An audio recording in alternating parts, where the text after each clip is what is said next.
And a pleasant good afternoon, everybody, and welcome to Yolo High Wheelers Baseball. It's doubleheader action today from Dobbins Stadium here in Davis, California, as it's the visiting Rocky Mountain Vibes and the hometown Yolo High Wheelers. So this is take two of an 8-game series. In the first set, it was Yolo winning yesterday by a count of 3-2, a 2-hour and 11-minute game. That's right, the shortest game time this year, shortest length of game this year for the High Wheelers. So let's hope for a couple of games like that here this afternoon, which could happen in two 7-inning contests.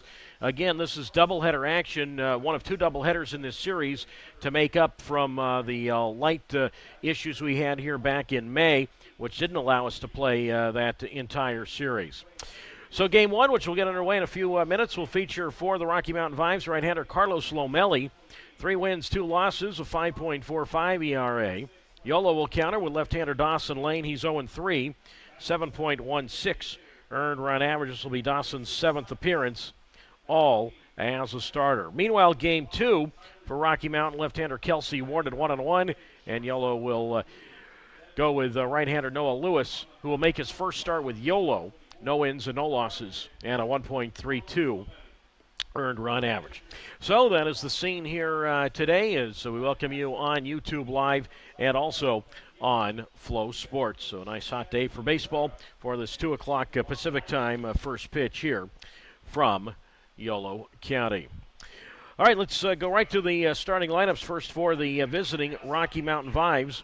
And manager Les Lancaster, again, Rocky Mountain comes in at 19 and 21. Leading off and playing in center field is Brett Carson. Batting second and playing at third base is Eddie McCabe. Batting in the third position, as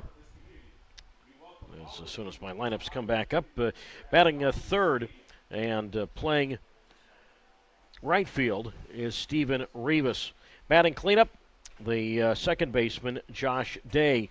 Hitting fifth and at first base, Nate Tofflin. The left fielder, a man who homered yesterday, is Eddie Yake, and he hits sixth. The designated hitter, Mason Sykes, bats in the seventh spot. Doing the catching and hitting eighth is Tyler Davis, and batting at ninth is the shortstop, and that is Devin Lopez. On the mound for Rocky Mountain in game one is the right-hander Carlos Lomelli. So again for Rocky Mountain and manager Les Lancaster, it's Carson, McCabe, and Rivas, Josh Day, Tofflin and Yake, Sykes, Davis, Lopez, and the right-hander Lomelli on the hill. For the Yolo High Wheelers and manager Billy Horton, Yolo, like Rocky Mountain, comes in at 19 and 21. This is what the lineup looks like. Leading off and playing center field here this afternoon is Braylon Skinner. Batting second and playing shortstop, Braylon Marine. Hitting third is the second baseman, Bobby Leday. Batting cleanup, back in the lineup. He's missed the last couple of games due to some leg issues, but batting cleanup, the designated hitter, Jose Gonzalez. In the fifth slot and at first base, Braden Blackford. Batting sixth and playing in right field, Tanner Smith. In the seventh position in left field, Justin Kirby. Hitting eighth at third base, Alex Epp. And batting ninth and doing the catching, making his Yolo debut. And again, the catcher is Eddie Neiman. On the mound in game one for the Yolo High Wheelers is the left-hander Dawson Lane. So again for Yolo and manager Billy Horton, it's Skinner, Marine, and Leday, Gonzalez, Blackford, and Smith, Kirby, Epp, Neiman, and the lefty Lane on the mound. The starting lineups here this afternoon. The umpires for game one here this afternoon, calling balls and strikes, is the crew chief, Bill Shortridge. The umpire at first base, Grant Myers. And the umpire around at third base is Alan Walker. Starting lineups and the umpires here this afternoon. All right, we're going to take a break for a moment and then set it up with the national anthem. This is Yolo High Wheelers baseball game one of a doubleheader on YouTube Live and on Flow Sports.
All right, the starting lineups here this afternoon, and of course I already gave you those, the national anthem as well, here at Dobbins Stadium. So again, glad you can join us on this toasty afternoon for baseball. Again, we got 2 games here this afternoon, so what we'll do is we will take a break, and then after the first game, we'll come back, recap the first game, and then, of course, come back and ready to go for Game 2 in about half an hour after the conclusion of the first game. So on the mound this afternoon for the Yolo High Wheelers is the left-hander Dawson Lane. No wins, 3 losses, and a 7.16 earned run average for the native of Lakeland, Florida. Lane, in his last start, which was right here last Wednesday, so a week between starts for him, 5 innings, gave up 9 hits, 8 runs, 7 earned. He walked 3 and struck out 6. And that was a loss he suffered to the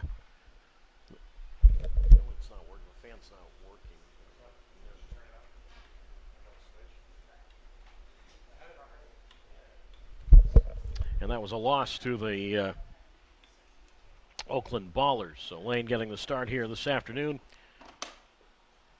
Mentioned Game 2 of the doubleheader.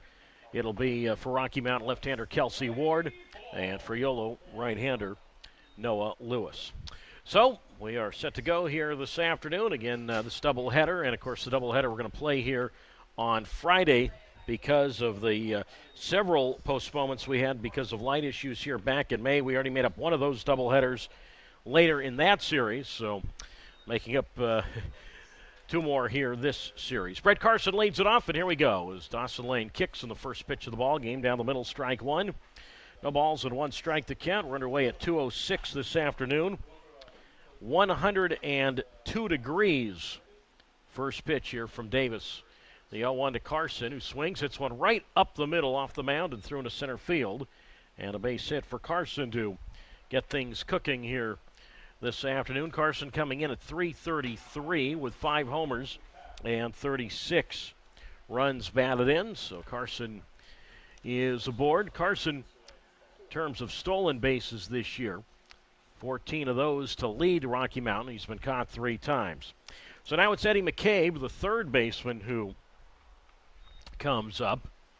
So Carson at first. Good size lead being held on by Blackford. And Dawson Lane sidestep offering, and that's taken for a strike on the inside corner.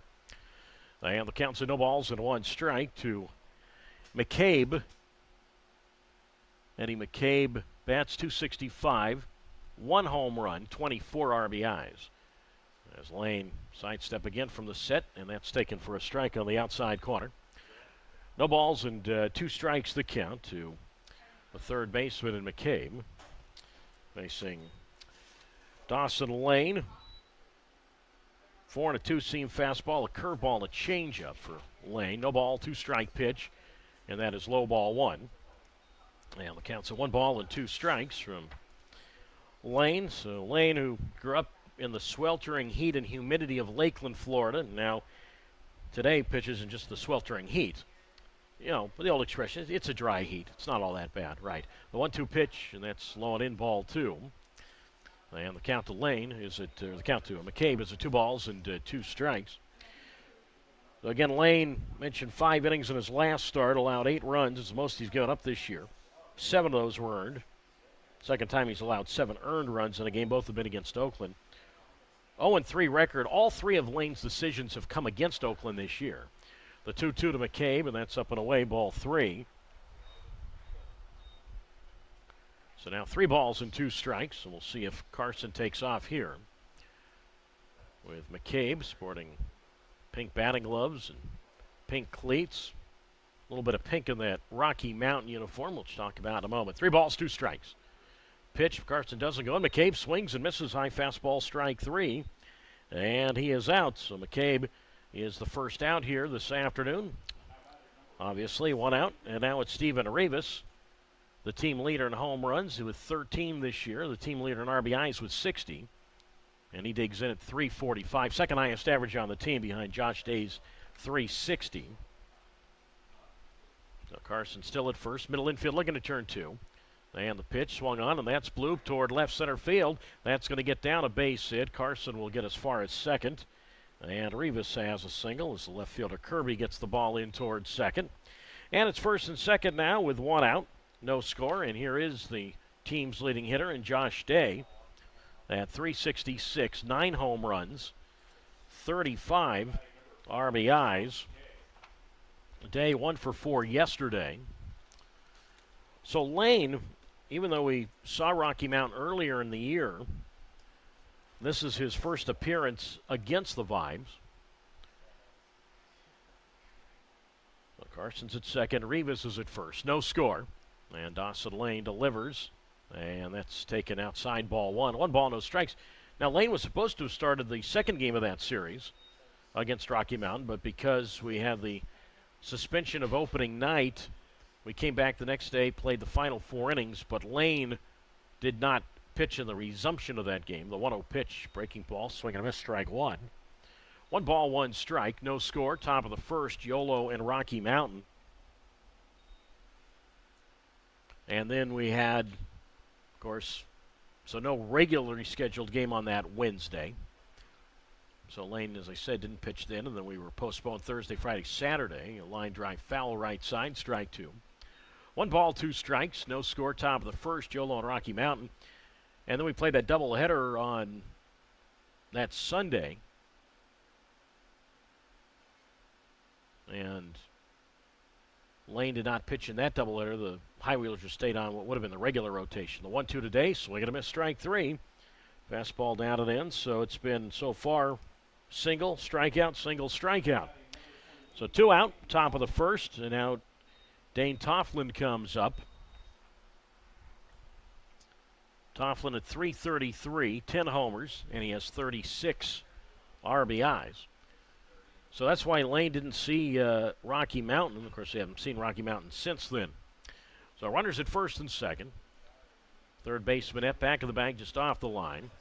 And the kick and the pitch, and that's taken in the dirt, and the ball gets away from the catcher Mendoza, and the wild pitch will move the runners up. So Carson goes to third, Rivas to second. That pitch was in the dirt.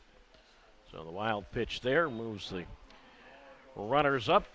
Meanwhile, the count is at 1 ball and no strikes. So 1 ball and no strikes the count to Tofflin. Dane was 1 for 3 yesterday, a single, and he was also hit with a pitch. So now a base hit to the outfield can mean a couple of runs. Of course, no force available. The 1-0, and that's down the middle for a strike. 1-1 from the lanky, it's always an expression we use in baseball, lanky lefty, and Dawson Lane, 6'5", 210 pounds. 3rd year of professional baseball for Lane. And the 1-1 pitch, swing and a foul at the plate, strike 2. 1 ball, 2 strikes. Lane last year was in the Frontier League with the New York Boulders. And then the year before that was in a league that's not an MLB partner league, but yet it's a pro league.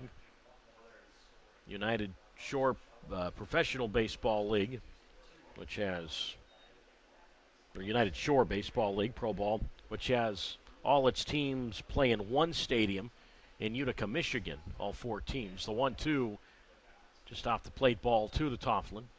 2 balls, 2 strikes. Nothing, top of the first. Yolo and Rocky Mountain. But yeah, see, well, how do you have 4 teams playing one stadium? Well, you might have 1 game at 1 o'clock and 1 game at 7. Different, obviously, matchups. The kick of the 2-2. Swing and a foul to the backstop, 2-2, or 2 teams might be off, and the other 2 teams will be on one day. But anyway, that was his initiation of pro ball in Dawson Lane. Played at a very good college program, Division II college program at Florida Southern, which is in his hometown of Lakeland. So 2 balls and 2 strikes to count with 2 out, with Eddie Yake on deck. No score, top of the first. And the 2-2 pitch, and Tofflin pops this one up foul right side. And the count remains at 2 balls and 2 strikes with a game no score. Top of the first inning, Yolo and Rocky Mountain. So Tofflin, again, big right-handed batter, sort of your prototypical first baseman who stands 6'4", 230 pounds, 27 years old, and he swings and misses at a curve, strike 3, and he is out. So Lane strikes out all the batters he retires in this first inning. 2 hits, 2 left after a half an inning. It is Rocky Mountain nothing in Yolo, coming up on YouTube Live and on Flow Sports.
On the mound this afternoon for the Rocky Mountain Vibes in Game 1 is the right-hander Carlos Lomelli as we go to the bottom of the first inning, no score. So again, we'll have 2 scheduled 7-inning games. That's how it works in the minor leagues for doubleheaders, 7-inning contests. So doubleheader today, single game tomorrow, which is at 4:30, and then back to a 2 o'clock doubleheader on Friday. And then we're 4:30 on Saturday, 1:05 p.m. first pitch on Sunday. Braylon Skinner to lead it off, 323, 3 homers, 26 runs batted in. Lomelli is out of the three-quarter windup in the first pitch, strike one called on the outside corner to Skinner, 0-1. Billy Horton is the third base coach and manager for Yolo. And coaching over at first base is the bench coach, Gary Davenport. The 0-1 on the way, and that's low ball one. 1 ball and 1 strike to count to Skinner. 1 for 4 yesterday, double and a run scored.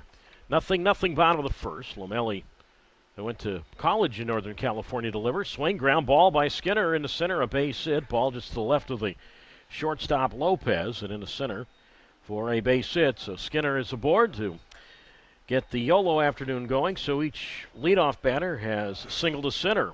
Didn't do Rocky Mountain any good. We'll see how it figures with Yolo. So Skinner at first base. And he has a team high in steals with 19 this year. He's been caught 5 times. Now Braylon Marine, 2 hits yesterday, 389, 6 home runs. And he has 41 RBIs. So Skinner at first being held on by Toflin. And the pitch on the way, and that's taken high ball 1-0 Toflin. Let me correct that. Toflin holds him on. So 1 ball and no strikes the count. Nothing, bottom of the first inning. So Marine mentioned 2 hits yesterday. He's got 6 hits over his last 3 games. As Skinner goes, Marine takes low outside, through to second base, and that goes into center field. Skinner, after he slid into second, will get up and go to third as the center fielder Carson gets the ball in toward the infield. Stolen base for Skinner is his 20th. Error on the catcher Davis moves Skinner over to third base. So, just like that, runner at third, nobody out. Nothing, bottom of the first. Count to Braylon Marine is at 2 balls and no strikes. Mentioned Marine, 6 hits over his last 3 games, but he's got an even couple of other larger stats concerning him. It's the 2-0, and he'll add to it as he lines into center field, a base hit. Skinner scores, and it's 1-0 Yolo. So right as I was about to say that Skinner has 9 RBIs over his last 3 games, or Marine has 9 RBIs over his last 3 games. He now has 10 RBIs over his now last 4 games. And now he has reached base safely in 27 consecutive games. That means either getting a hit, drawing a walk, or being hit with a pitch to extend that on-base safely streak. So it's now at 27 for Marine. 1-0 Yolo. And here is Bobby Leday, who takes outside 1-0. So Marine with that base hit to center. Carson has been a busy man this so far for the first couple of batters out in center, getting the ball back into the infield there. So Marine at first base, 11 for 13 in steal tries. 1-0 to Leday from Lomelli, and that is low for a ball. So it counts now at 2 balls and no strikes. So 2-0 the count. Lomelli was the opening night starter for Rocky Mountain, which was right here on May 21st. Swing and a chopper to third. That's gloved by McCabe, goes to Day at second for 1, and Josh's throw to Toflin at first, not in time. So Marine is forced at second. That goes 5-4. Leday, he is 0 for 1. He is the runner at first base. Leday coming in at .352, 9 home runs, which is tied for first on the High Wheelers, along with Jose Gonzalez, who's stepping in now. And Leday has 42 RBIs, which is tops on the team. So Leday at first base, 18 for 20 in steal attempts this year. Now Gonzalez bats, 1-0 Yolo, bottom of the first. I mentioned Gonzalez has missed the last couple of games, so he did not play Sunday. And, of course, he had the free day off on Monday and then did not play yesterday. I was talking to Yolo manager Billy Horton about Gonzalez. He said Gonzalez has had some tiredness in his legs, so that's why he got the 2 games off and the 3 days off, of course, overall. Sidestep offering, and Jose takes low outside, ball 1. 1 ball, no strikes. 379 for Gonzalez. Again, his 9 home runs, tied with Leday for most on the club. And he has 34 RBIs. So Leday at first, being held on by Toflin. 1-0 Yolo, bottom of the first inning. And Lomelli from the high set delivers, and Gonzalez chops one foul up along first, 1-1. When I was talking about Lomelli, he was the opening night starter right here. Back on May 21st. Went 4 innings in that game, allowed 5 hits, 4 runs, 3 earned. He walked 1 and struck out 2. And again, of course, that game was suspended in the 6th inning because of light issues. But Lomelli was already out of the game. Yolo came back the next day. We finished the game, and Yolo won it by a count of 10-7. So Gonzalez, despite him being an everyday player, I say everyday, 99% of the time this year for Yolo, Gonzalez did not play in the opening game, so he did not face Lomelli. The 1-1 pitch, as the catcher Davis sets up way outside, and the pitch is outside, ball 2. 2 balls and a strike, 1-0 Yolo, bottom of the first inning, leading Rocky Mountain. So Leday at first, being held on by Toffland. 2 balls, 1 strike, the count. Outfield fairly deep straight away, and Lomelli delivers, and Gonzalez a swing and a miss at a breaking ball, strike 2. 2 balls, 2 strikes. Getting back to Lomelli, I mentioned that he went to college in Northern California. I was going to get to that earlier, but I'll finish it now. Went to St. Mary's, so Northern California product in terms of where he went to college, but he grew up down in the L.A. area. 2 balls, 2 strikes, the count. And the pitch with Leday going, and that's driven toward right center field. That's going to get down, and that's going to go almost to the warning track. Billy Horton will wave Leday to the plate, and he will come around and score standing up. It's an RBI stand-up double for Jose Gonzalez, and it's now 2-0 Yolo. So the center fielder Carson mentioned he's been busy out there this half inning. He's been involved in just about everything, and finally gets the ball in toward the infield. So Jose Gonzalez, that's his 35th run batted in. So 2-0 Yolo. Gonzalez has now reached base safely in 16 straight games. So now it's Braden Blackford. 325, 7 home runs, 29 runs batted in. And the pitch on the way to Blackford, swing and a miss, high fastball 0-1. Blackford 1 for 3 yesterday, but did have 2 RBIs. So 3 hits now for Yolo, who had 5 hits yesterday, but it was good enough to win 3-2. No balls and 1 strike, with Kirby on, or with Smith on deck, and the pitch driven foul left side by Blackford. Strike 2, 0-2. So Blackford getting a little more time at first base now, with Alejandro Figueiredo on the injured list because of an ankle issue. And Gonzalez, who hadn't played in the last 2 games, plus the fact that Gonzalez is DHing today. That's allowed some time for Braden at first. The 0-2 from Lomelli, swinging a foul to the backstop. No balls, 2 strikes, 2-0 Yolo. Bottom of the first. And I asked Blackford about that. I said, normally we see you at third base. I said, how much experience do you have playing first base? And he said, well, he played a little bit in college at Purdue Fort Wayne. No balls, 2 strikes. Gonzalez from second, and the pitch, breaking ball low and in, 1-2. Blackford told me that he started a game in college at just about everywhere, except he never started a game in center or catcher or pitcher. 1 ball, 2 strike pitch, and Blackford goes around, strike 3. Yep, he committed too far, pitch on the outer half, and he is out, and that's the first strikeout for Lomelli. So it's 2 men out. Gonzalez holds at second. 2-0 Yolo. First inning. And now Tanner Smith comes up. Well, that makes sense. I mean, and I say this in all jokingness about Braden Blackford, who I've really enjoyed getting to know so far. Braden just doesn't look like he'd be starting in center field. I can see him out in the corners. Certainly a corner outfielder or corners on the bases. Now it's Smith, and he flies this one toward left center field, and a long run, but getting there to make the catch is the left fielder Yank, and Tanner Smith is retired. Smith coming in at 266 with 2 homers and 19 runs batted in. So he is out. But 2 runs for Yolo. RBI single by Marine, RBI double by Gonzalez. So 2 runs. There were 3 hits, 1 error, and 1 left. We are done with 1 today. Yolo 2, Rocky Mountain nothing. Doubleheader action from Dobbin Stadium returns in a moment.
On we go to the top half of the second inning. 2 runs, 3 hits, and no errors for Yolo. No runs, 2 hits, and 1 error for Rocky Mountain.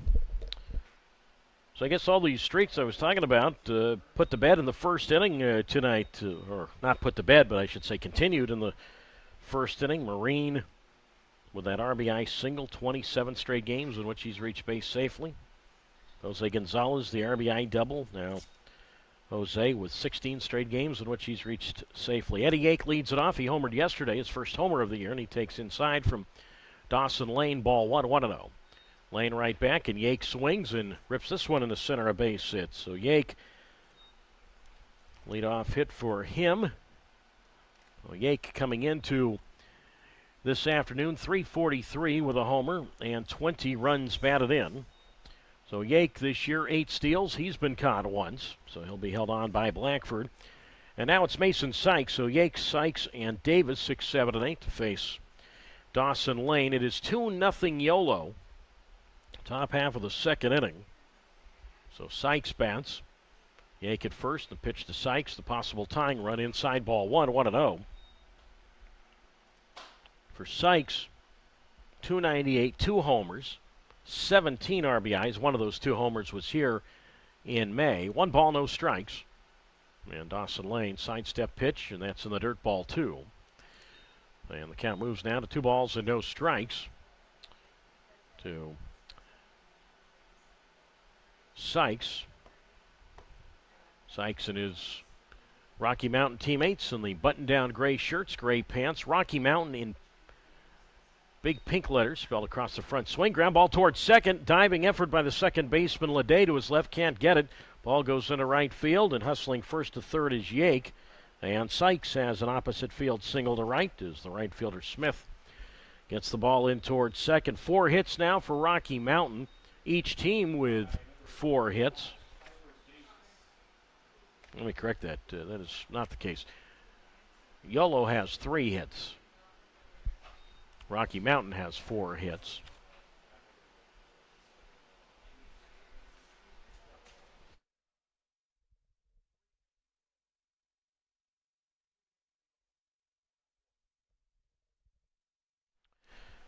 So now it's Tyler Davis, the catcher. And the pitch on the way, and that's a strike called on the outside corner. No balls and a strike. Davis did not play yesterday. 240 for Davis. He has 1 home run, 11 RBIs. 2-0 Yolo, but Davis is the possible go-ahead run. Middle infield looking to turn 2, and Lane's pitch. And that swung on and chopped toward third, and that is a foul ball. Wes Lancaster, the third base coach and manager for Rocky Mountain, saying that he thought the third baseman, Epp, touched the ball right near the bag. I thought, from my vantage point, I thought that looked fair once Epp touched it, but I'm not the one making the call, so the 3 umpires will meet out by the mound.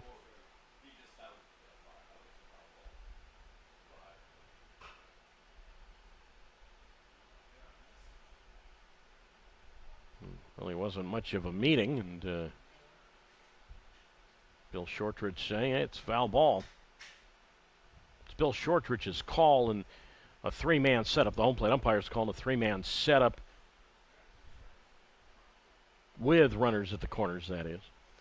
So the count's at 2 balls and 1 strike to Tyler Davis. So hitting with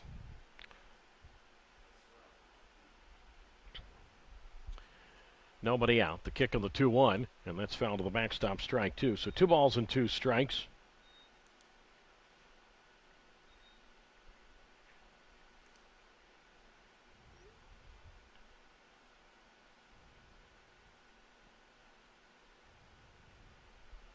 So 2-2 pitch, and Davis swings, and he flies one, shallow center field. Skinner comes hustling in, won't get it, base hit.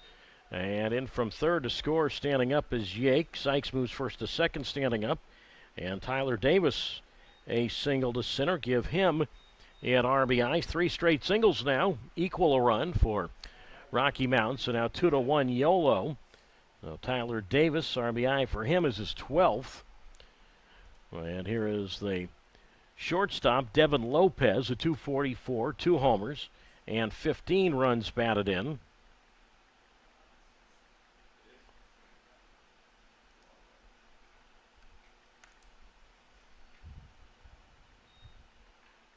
And the pitch to Lopez, bunted up along the third base side, and Epp comes hustling in, and a low throw to first. Good pick by Blackford, but sacrifice is successful. So Sykes goes to third, Davis to second. Lopez is out 5-3 on the sacrifice bunt. So nice job there by Devin Lopez on the sac bunt. It's a nice hand from his teammate serving the third base dugout. A 2-1 lead for Yolo. Second and third, one out. Middle infield is playing back. They'll concede the run right here. Top of the order for the second time for the center fielder, Brett Carson. And Dawson Lane's pitch, and Carson swings, line drive, right field, base hit. Sykes will score. Davis goes to third as the right fielder Smith up with the ball, gets it into the first baseman Blackford. Carson is now 2 for 2. The game is now 2-2, Yolo and Rocky Mountain. So Davis to third. Carson, give him a run batted in. RBI for Carson is his 37th. So certainly credit, and I did a moment ago, the bunt by Lopez to get Sykes over to third, to get Davis up to second, and now Sykes has scored, and Davis is at third base.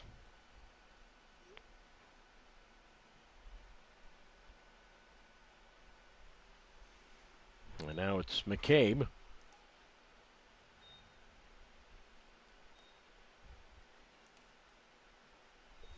And the count's at no balls and a strike. So still only one out. It's 6 hits now for the Vibes. 4 in this inning. The runner at first base, Carson. Again, he's got good speed, 14 steals. He's been caught 3 times as Blackford holds him on. 2-2, Yolo and Rocky Mountain. Doug Greenwald with you on YouTube Live and on Flow Sports. So no balls and 1 strike to count. And the pitch on the way to McCabe, and he fouls this one off right side, strike 2. No balls, 2 strikes. I mentioned Rocky Mountain in the gray shirts, gray pants. Rocky Mountain spelled across the front of the shirt in pink letters with blue trim. Blue number with pink trim on the back of the shirt, going with the gray caps this afternoon. No balls, 2 strikes. And the pitch, McCabe swings, and he flies this one shallow left center. We'll see it's deep enough to his left. Kirby, the left fielder, makes the catch, and there'll be no advance as the throw comes in toward the plate. It's cut off by the first baseman in, actually the third baseman cut it off in Epp, standing near the mound, right in front of the mound. So McCabe 0 for 2, unable to untie the game, and now it's Steven Rivas who comes up. Yolo and the Blacktops here in game 1. The High Wheeler logo in gold on the left side of the shirt. Gold number, or really an orange number with gold trim on the back of the shirt. Black cap, gold bill. The High Wheeler bicycle logo on the front of the cap, going with the white pants today. So now Rivas digs in. He singled to left field in the first inning. And the turn throw to first, and Carson back safely with a dive. 2-2, top of the second inning, Yolo and Rocky Mountain. Season series is tied at 2. Remember, we, including today, still 7 games in this series. The 1-1 to Rivas, and that's taken low ball 2. 2 balls, 1 strike. And then these 2 teams still have 6 meetings against one another in Colorado Springs, a series that will start late this month. So 2 balls, 1 strike to count with 2 out. 2-2, Yolo and Rocky Mountain. Visitors half of the second inning. And it was 102 degrees at first pitch today. Probably not getting any cooler for a while. The 1-0. And that's outside ball 2. 2 balls and no strikes. Amazing how things change within about an hour and a half. You know, and I was driving back to my residence in San Francisco last week. Noticed the thermometer dropping rather quickly in the car. The 2-0, line foul left side, 2-1. I mean, sort of like you, I don't know, I left here last, I guess it was the 4th of July after the 10 a.m. game. By the time I got my car, it was probably about 2 o'clock in the afternoon. It was, I don't know, about 104 degrees. And then as I reached Vacaville, got to about 109, the 2-1. swinging a foul to the backstop, 2-2. And then once I got out of the Vacaville Fairfield area and then headed further toward the city, toward San Francisco, then all of a sudden it gets to 90 degrees and then 80 degrees, and then I get home and it's 70 degrees, about a 40-degree drop. 2 balls, 2 strikes, 2 outs. Runners at the corners, and the pitch foul to the backstop. And the count to Rivas holds at 2 balls and 2 strikes to Steven Rivas. So 2-2 the count. And the pitch, ground ball to first, but right near the bag is Blackford. He steps on first for the unassisted out. But Rocky Mountain ties it. 2 runs, 4 hits, no errors, and 2 runners left. After an inning and a half, 2-2, Yolo and Rocky Mountain on YouTube Live and on Flow Sports.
Moving along to the home half of the second inning.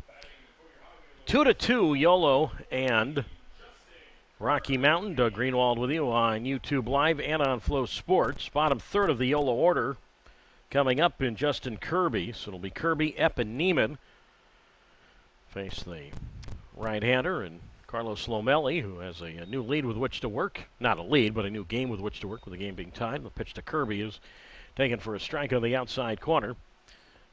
No balls and 1 strike. 275 for Kirby, 6 home runs, 21 RBIs. White pants up to his knees, showing the thick black socks as the kick in the 0-1. And that's taken low, ball 1. 1 ball and 1 strike to Justin Kirby. 0 for 3 yesterday. Had 3 homers over the last 2 games in the Oakland-based portion of that 6-game set. The High Wheelers and Ballers just had the 1-1. And that's popped up foul first base side, and that'll reach the seats. And that is strike 2. And the count's at 1 ball and 2 strikes. So 2-2, Yolo and Rocky Mountain. 2 runs, 3 hits, no errors for Yolo. 2 runs, 6 hits, and an error for Rocky Mountain. Outfield medium depth straight away. Lomelli, first base side of the rubber, winds, and the 1-2, and Kirby looks up and in, ball 2. 2 balls, 2 strikes to Kirby, who was signed right after Rocky Mountain left here back in May. He was not here for the first series. He's been here just about all year. The windup of the 2-2, and Justin a high pop-up foul right side. And the count remains at 2 balls and 2 strikes. Yeah, Kirby was signed here back on May 28th. That was the start of the series against Grand Junction. So 2 balls and 2 strikes the count. 2-2. Yolo and Rocky Mountain, and the pitch, and Kirby made a motion and did not go around, ball 3. And the count moves now to 3 balls and 2 strikes to Justin Kirby. facing Christian Lomeli, capital Lomeli. 3 balls, 2 strikes, and the payoff. And Kirby swings, and he floats this one towards center. Carson comes hustling in, and he makes a sliding attempt. And what's the verdict here? Out is the verdict. Okay, had to wait for the third base umpire, Alan Walker, to go out and make the call from his third base spot. In other words, Walker had to run over in the direction of second base to get the angle there. So Kirby is out, 1 down, and now Alex Epp in his second Yolo game. He digs in. 0 for 3 yesterday for Epp, capital EPP. Lomeli winds, and the pitch to Epp, and he flies this one shallow left field toward the line. Out goes the shortstop in fair territory, and Lopez to make the catch. Nice play there in fair ground down the left field side by the shortstop Devin Lopez, who had the angle between the third baseman McCabe and the left fielder Yake. 2 out. 2-2 Yolo and Rocky Mountain. And now our first look offensively at the catcher Eddie Neiman, his first ever Yolo at bat, first ever Pioneer League at bat for Eddie Neiman. 2-2, I should say. Bottom of the second, and the pitch, and Neiman takes outside, 1-0. Neiman was signed yesterday by the High Wheelers, second-year pro. Last year was with the traveling team in the Frontier League known as the Empire State Grays. Actually saw them play a game last year, the Grays, the 1-0 pitch, and that swung on, hit right up the middle and over the second base bag and through into center. A base hit for Eddie Neiman. So Neiman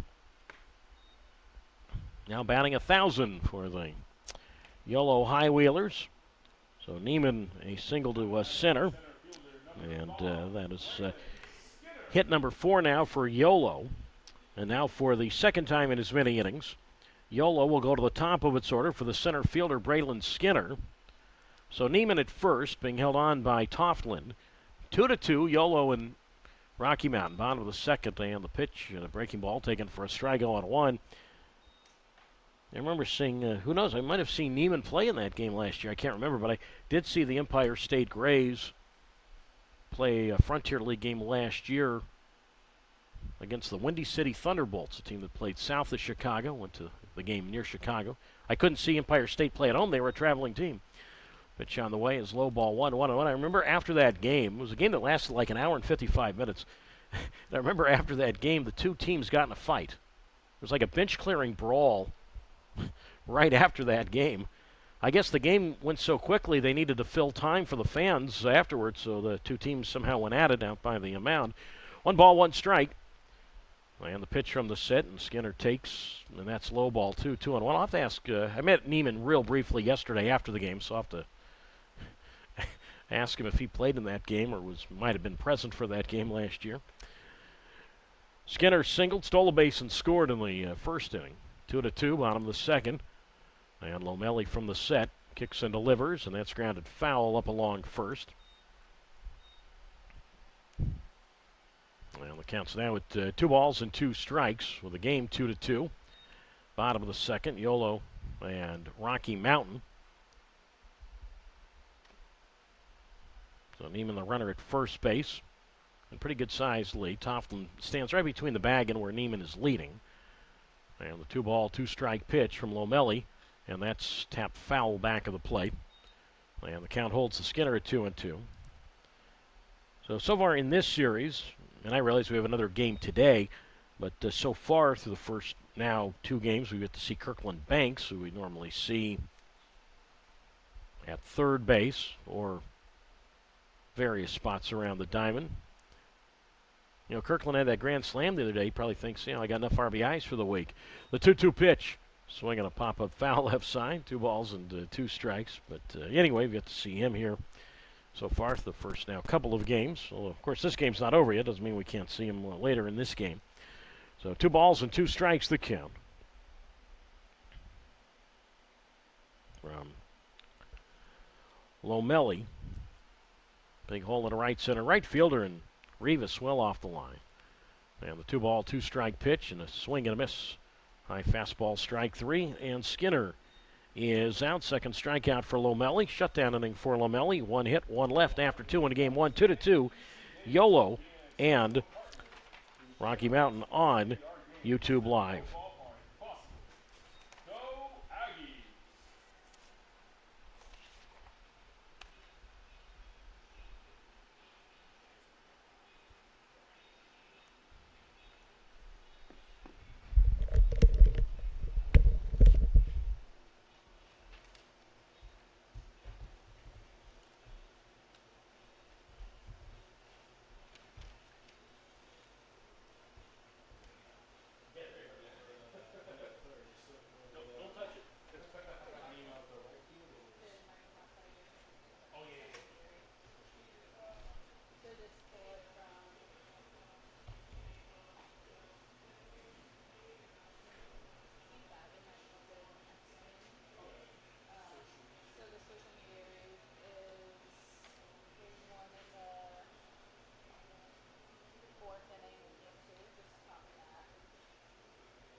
We have reached the third inning here in Game 1. It is 2-2 Yolo and Rocky Mountain. Again, Yolo won last night 3-2. So let's see, Yolo's now won 3 out of the last 4 games. Getting close to the end of the first half. It's going to be at the end of the next series, and we'll have to talk a little bit about that, because I don't think Yolo is going to clinch a playoff spot for this half. Again, you have to reach, obviously, either finish first or second out of the 12 teams in the league in either half. Josh Day leads it off, and he swings and drives this one toward left center, or toward right center. A base hit to his right is Smith to get the ball, and Josh Day a single to right. So all 3 innings now for Rocky Mountain, the Vibes have led off with a single. So it's batters 4, 5, and 6. Josh Day, Toffland, and Yake. Day is now 1 for 2. 7 hits now for Rocky Mountain. The game is tied at 2, top of the third. So it's singles day here at the ballpark for Rocky Mountain. All 7 hits have been singles. And now it's Toffland. He struck out swinging in the first inning. And he pushes a bunt on the grass toward first. And it's gloved by Blackford. He's going to have to hustle toward Toffland, and he tags Toffland out along the baseline. Good play there by Braden Blackford, the first baseman. There was no way that, just where that ball was hit, there was no way that Lane could get over there in time. And just the fact that Blackford had to hustle in and get the ball, I don't think he was going to be able to flip the ball to Lane, so his only play was to hustle to his left, dive to his left to tag Toffland out. That'll go as a sacrifice bunt. So 3 unassisted on the sac bunt. Toffland stays 0 for 1, but he moves Josh Day to second. And now Eddie Yake, who led off the 2-run second with a single, and he scored a run. He digs in with the game tied at 2, and Lane's pitch up and in ball 1. 1 ball and no strikes. Well, anyway, congratulations to the Missoula Paddleheads. They won the first half championship for the 4th straight year in the Pioneer League. This version of the Pioneer League now in its 4th season. The 1-0 on the way, and that's outside ball 2. And the count's at 2 balls and no strikes. So Missoula's clinched number 1, and they have a 7-game lead anyway over Glacier. Again, you have to finish second to at least get a playoff spot in each half. The 2-0 pitch, and that's a strike on the outside corner, 2-1. So Yolo coming into today 5.5 back of second place. It's really, I'd have to say, maybe a 3-team, 4-team fight for second, really, as the pitch popped up foul left side. Strike 2. So the count's now at 2 balls and 2 strikes.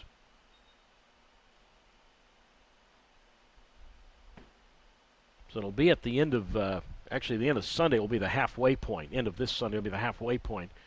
2-2 on the way, and that's outside 3-2. So I don't think Yolo will clinch a playoff bid in this half. But remember, the schedules or the games start anew starting next week. So you don't make it in the first half, you still have a chance in the second half to get to the playoffs. 3 balls, 2 strikes. Day leads at second. Day on the pitch, and that swung on and popped up foul left side. 3 balls, 2 strikes. So Missoula finishes first, and then, as I said, there's really about a 4-team fight for second. Glacier has the second place spot at the moment, but they're only 1 game better than Northern Colorado, 2 games better than Oakland, and 3 better than Boise.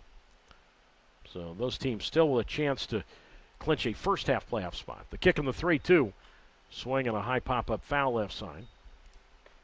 3 balls and 2 strikes. It stays to Yake with the game equal at 2. Top of the third. And Yolo 5.5 back of second coming in, so it's going to be, let alone a bunch of other teams in the middle. So I think Yolo's best bet, try and get a spot in the second half to go to the playoffs. 3-2 on the way. Strike 3 called, inside corner. Yake knew it, and he is out. 4th strikeout for Lane. That keeps Josh Day at second. It is 2-2, Yolo and Rocky Mountain. And now Mason Sykes comes up. He is 1 for 1, a single and a run scored. So 2-2. Top half of the third inning. Doug Greenwald with you on YouTube Live and on Flow Sports. Sykes, part of that 4-hit, 2-run second with a single and a run scored, and he takes outside from Lane, ball 1.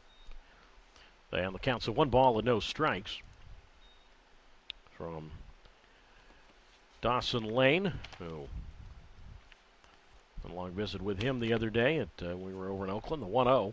And that's popped up foul right side. 1 ball and 1 strike. Was telling him about my visits to Lakeland, Florida, place I'd never been until March of last year. I went to a Tigers spring training game and then was back in Lakeland again this past December. So a place I'd never been in my 48 years, and I was there twice within about 8 months, but enjoy that part of the country. The 1 ball, 1 strike pitch, curve, swing and a miss, strike 2. 1 ball and 2 strikes. Lane telling me that he used to play some or work out, played some practice games over at Joker Marchant Stadium. That's been the forever spring training home of the Lakeland Tigers going back to the 1960s. The 1-2 pitch, swing and a miss, fastball in the outer half, strike 3. Sykes is out, and 5 strikeouts now for Lane. 1 hit, 1 left after 2.5 innings in game 1. 2-2, Yolo and Rocky Mountain on YouTube Live and on Flow Sports.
Moving on to the bottom of the third inning, it is 2-2, Yolo and Rocky Mountain, game one of this doubleheader. And Braylon Marine leads it off, and Christian Lomelli is out of the windup in the first pitch to Marine. Slider taken for a strike on the inside corner, 1-1. 2 runs, 4 hits, no errors for Yolo, 2-7-1 for Rocky Mountain. Marine, Lede, and Gonzalez is the 0-1 pitch, and that's down the middle, strike 2. And the count moves now to no balls and 2 strikes to Braylon Marine, an RBI single back in the first inning.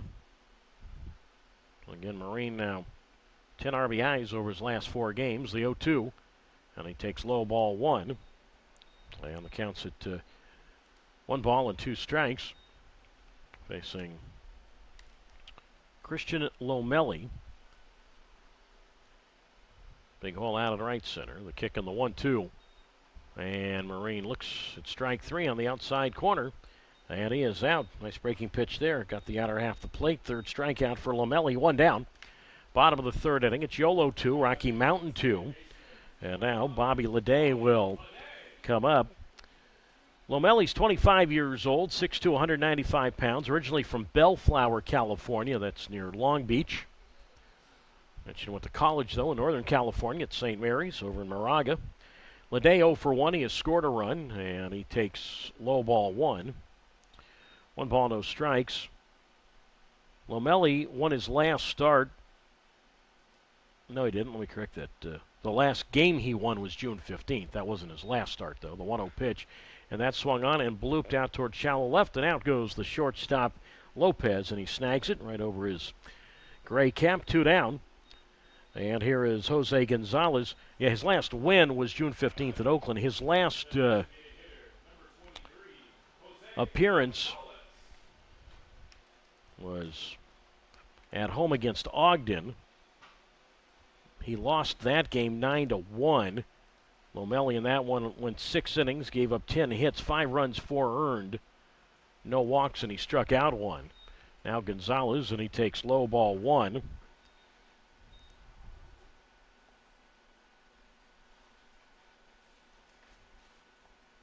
And the count's at 1 ball and no strikes to Jose. RBI double in the first inning. Lomelli 3-quarter windup in the 1-0 pitch, and that's foul to the backstop, strike 1. So the count moves now to 1 ball and 1 strike from Christian Lomelli. 1-1 the count. The kick and the delivery. Gonzalez a swing and a missed patch down and in, strike 2.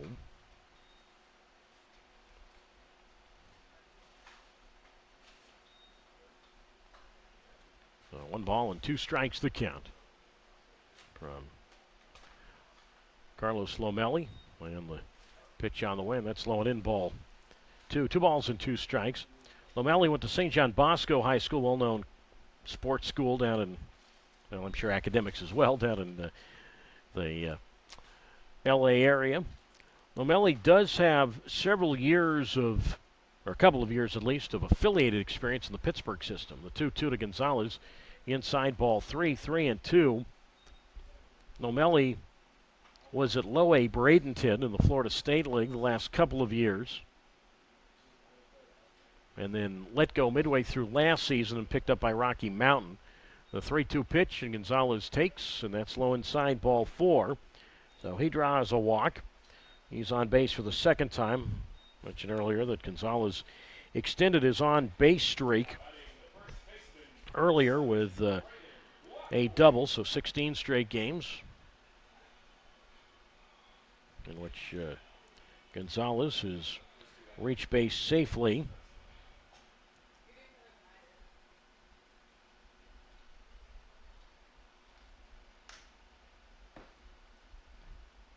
So now it's Braden Blackford who comes up, and he swings and he pops it up foul left side, strike 1. And the count's at no balls and 1 strike with Tanner Smith waiting on deck.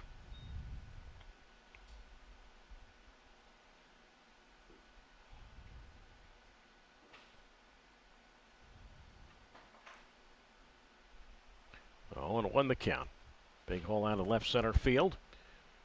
And the pitch on the way to Blackford, and that's taken inside, ball one.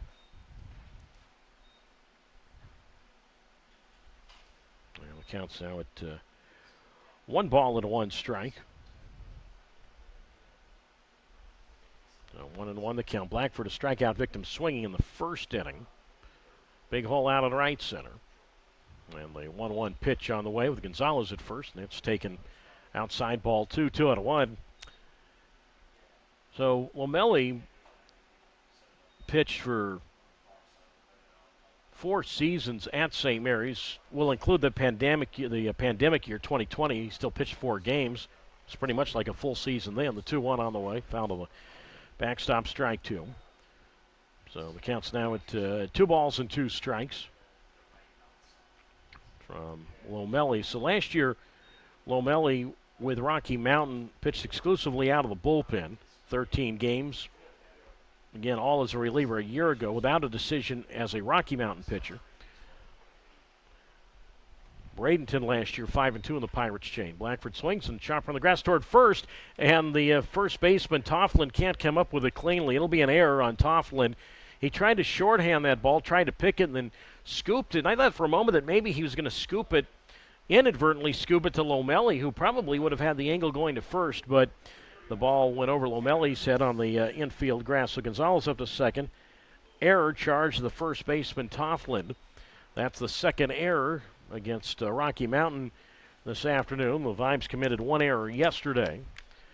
And now a big two-out opportunity for Tanner Smith with the game tied at 2. In the bottom half of the 3rd inning, Smith 0 for 1, and Tanner can use a hit right here. 0 for his last 13. Outfield medium depth straightaway. 2 on, 2 out. Game equal at 2. Land the pitch. Swing, ground ball toward first, but it's the second baseman, Josh Dade, who was left, who comes up with and throws the pitcher Lomelli covering. And Smith is out. 4-1 on the play at first. Nice job there by Josh Dade. Good hustle by the pitcher Lomelli to come over and take the toss. No runs, no hits, 1 error, 2 left. We go to the 4th. It's 2-2. Yolo and Rocky Mountain on YouTube Live and on Flow Sports.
Moving on to the 4th inning here in Game 1 this afternoon. 2-2, Yolo and Rocky Mountain.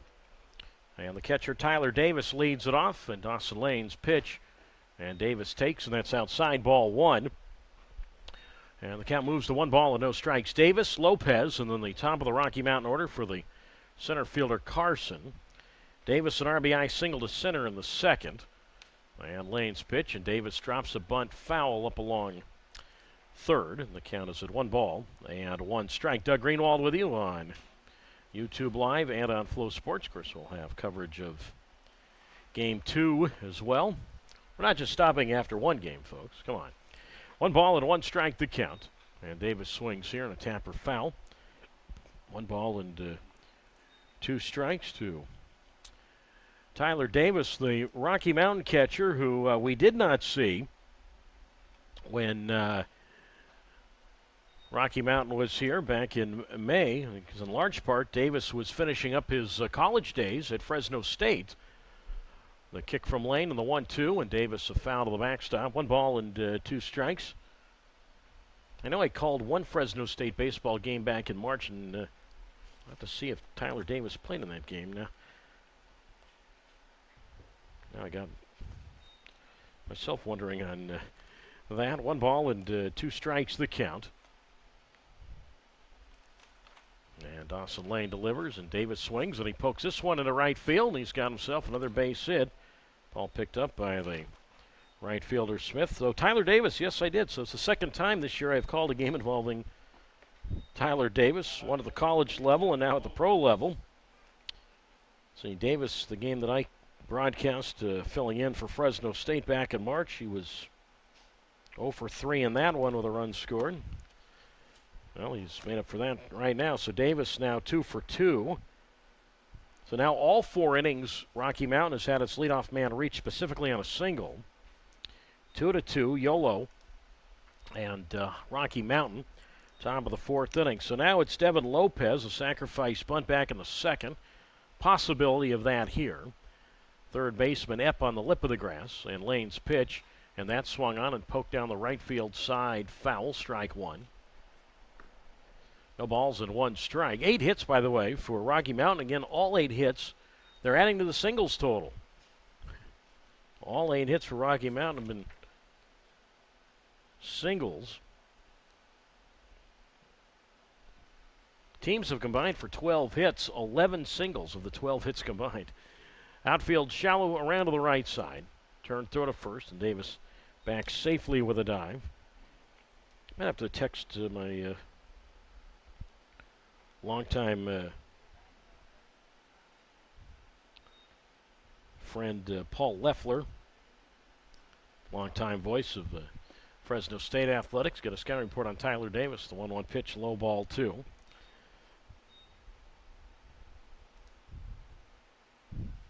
So it counts now at 2 balls and 1 strike to Devin Lopez. Davis being held on by Black for 2-2, top of the 4th inning. And Dawson Lane delivers, and that's foul to the backstop. And the count holds at 2 balls and 2 strikes from Dawson Lane, who's spending his first few months ever on the West Coast. So despite Lane being his 3rd professional season, his other pro assignments were on the East. Grew up on the East Coast. The 2-2 swing and a line drive foul up along third. 2 balls, 2 strikes. Yolo 2, Rocky Mountain 2. Top half of the 4th inning. But Lane, like so many on this Yolo team, experiencing life in California for the first time. So 2 balls and 2 strikes the count. Lane works from the first base side of the rubber. And the 2-2 pitch, swing and a miss. Fastball in the outer half, foul tipped into the glove of the catcher Neiman, strike 3. And Lopez is out. 6 strikeout for Lane. His season high this year is 9 in terms of strikeouts. June 5th at Oakland in a loss. 6 strikeouts today match his outing last time. So back-to-back games in which he has struck out 6 Oakland Ballers here on July 3rd. So Davis holds it first, 1 out, and now for the 3rd time this afternoon in Game 1. Rocky Mountain will go to the top of its order for the center fielder, Brett Carson, and he takes a strike on the outside corner. And the count to Carson is at no balls and 1 strike. Davis at first base. And the 0-1, and that's swatted foul left side, strike 2. No balls and 2 strikes the count to Carson. 2nd year for him with Rocky Mountain, who went to a couple of division or non-division 1 schools in the Midwest. Went to Muskegum College part of the Ohio Athletic Conference. Also played at Marietta University back in Ohio. No balls, 2 strikes. Lane delivers, and that's popped up foul left side. And the count holds it. No balls and 2 strikes to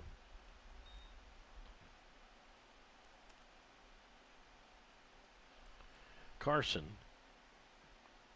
So 0-2 the count. So Carson, having played for the Muskegon Muskies. It's like a sort of like a big fish. 0-2. Outfield well around to the left. There goes Davis, and Carson on the hit and run, a foul to the backstop. And the count holds it, moves down to no balls and 2 strikes. Muskegon, by the way, is a Division III school in New Concord, Ohio. And as I mentioned, also went on to Marietta University, which is in Ohio. Was an all-honorable mention player in the Ohio Athletic Conference for Carson. 0-2 the count. Davis leads at first. Game tied at 2, and Carson goes around strike 3. Pitch around his shoe tops, and he is out. So Carson, who had been 2 for 2 today with a couple of singles and an RBI, down on strike. 7 strikeouts for Dawson Lane. Holding at first is Davis, and now it's Eddie McCabe who digs in.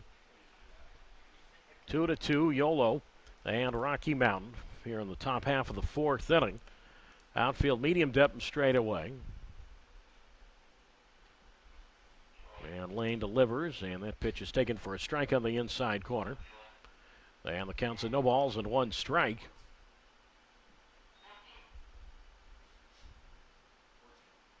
I want to win the count to McCabe, who grew up in Connecticut. The pitch on the way, and that's taken inside for a ball. So the count's now at 1 ball and 1 strike to McCabe from Norwalk, Connecticut. The 1-1 pitch, swinging a foul to the backstop, strike 2. 1-2. Met McCabe before the game. I said, I read you grew up in Connecticut. I know that's always the center point between the Red Sox and Yankees. The state's divided. The southern part of Connecticut's more Yankees, northern part's more Red Sox, it seems. The 1-2, low 2-2. Game here tied at 2, Yolo and Rocky Mountain, top of the 4th. So I asked McCabe, I said, which one are you? And then I said, or are you a Mets guy? I'm sure there's a little bit of a Mets influence up in Connecticut. He said, no, grew up a big Yankee fan, did McCabe. 2 balls, 2 strikes, 2 outs. Lane delivers, and that's swung on and swatted down the right field side, and that is a fair ball. The ball's going to go all the way to the wall. On his way to third is Davis, and being that he's not the fastest guy in the world, despite him being off on contact, only gets as far as third, and McCabe, an opposite field double to right as the right fielder Smith gets the ball in towards second. 2-2, Yolo and Rocky Mountain, top of the 4th inning. And now, big moment here for Steven Rivas, the team leader in RBIs and homers entering play this afternoon. Lane left that ball out off the outer half of the plate, and McCabe just went with it and poked it on down the right field side. So now it's 2nd and 3rd. Remember, these are 7-inning games, so in a way this almost would be like a 5th, 6th inning situation. We're in the top of the 4th. And the pitch, Rivas is swinging a miss and a high fastball, strike 1. No balls and a strike to count to Rivas, who we saw here earlier in the year, formerly in the Angel system, and Rivas. So no balls and 1 strike to count. 9 hits now. By the way, that's the first non-single today for the Vibes. So now 8 of the 9 hits have been singles for Rocky Mountain. The 0-1, and Rivas went around too far. Pitch down and in, strike 2.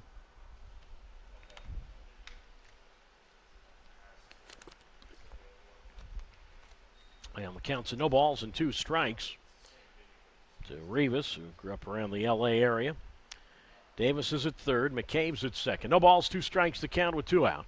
Big hole in right center, and Lane's pitch. And Rivas takes strike 3. Now he will challenge that. And we'll see what the verdict is here. Bill Shortridge, the plate umpire, got the call right. It's confirmed a strike. So Rivas called out on strikes. Lane gets out of trouble in the 4th. It's now his 8th strikeout. No runs, 2 hits, no errors, and 2 left. Halfway done in game 1. We go to the bottom of the 4th. 2-2, Yolo and Rocky Mountain on YouTube Live and on Flow Sports. Introducing the Yolo High Wheelers on-field hats, jerseys, and authentic gear collection. All now on sale. But wait, there is more. Our merchandise lineup includes a fantastic range of short sleeve performance tees, performance hoodies, authentic shorts, and lightweight jackets, all designed to keep you looking sharp and feeling comfortable. Whether you're playing catch in the front yard or racing your bike down the streets. So what are you waiting for? Don't miss out on your chance to rock out the coolest gear in town. Head over to the website now and elevate your style game with Yolo High Wheelers merchandise. Get yours today and go High Wheelers!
Halfway done, we go to the bottom of the fourth inning in game one. It is 2-2, Yolo and Rocky Mountain. Again, game two will be approximately after game one. Generally, game two follows game one. And game two starting pitching matchup for Rocky Mountain, left-hander Kelsey Ward, and for Yolo, right-hander Noah Lewis. So we move on to the bottom of the fourth inning, bottom third of the Yolo order. Kirby, Epp, and Neiman, 7-8-9 to face Christian Lomelli, who is out of the windup, and the pitch to Justin Kirby is a strike called on the outside corner. No balls and 1 strike to Justin, who flied to center field in the second inning. Outfield around to the left, big hole in right center, as Lomelli ready to go. Again, deliberate three-quarter windup, and the pitch foul to the screen. Strike 1, 1 ball, 1 strike. 2 runs, 4 hits, no errors for Yolo. 2 runs, 9 hits, 2 errors for Rocky Mountain. Mentioned Yolo will go to Rocky Mountain at the end of the month. I believe July 30th, right around there is when that series will start. The 0-2, foul to the backstop, 0-2 the count. That'll be an 18-game, well, it's actually be a 21-game road trip. They actually have 3 games in Oakland first, and then they start the mountain region part of that trip, where they'll go 6 to Rocky Mountain, which is located in Colorado Springs, and then 6 to Northern Colorado up in Windsor, and then 6 to Grand Junction. The 0-2, and that is low ball 1. And the count's at 1 ball and 2 strikes with the game tied at 2. Bottom of the fourth inning. Kirby white pants up to his knees. That's 21 straight games on the road. The lineup in the 1-2, and Kirby a high pop-up foul right side. 1 ball and 2 strikes to count, which of course means we have a ton of games here in July. So the 8 games over these 6 days, and then Oakland comes right back starting next week for 6 more. So that's 14 games right there as Kirby pops one up foul down the right field side. And the count holds it, or moves now to 1 ball and 2 strikes. Of course, they already had, 3 games here last week against Oakland.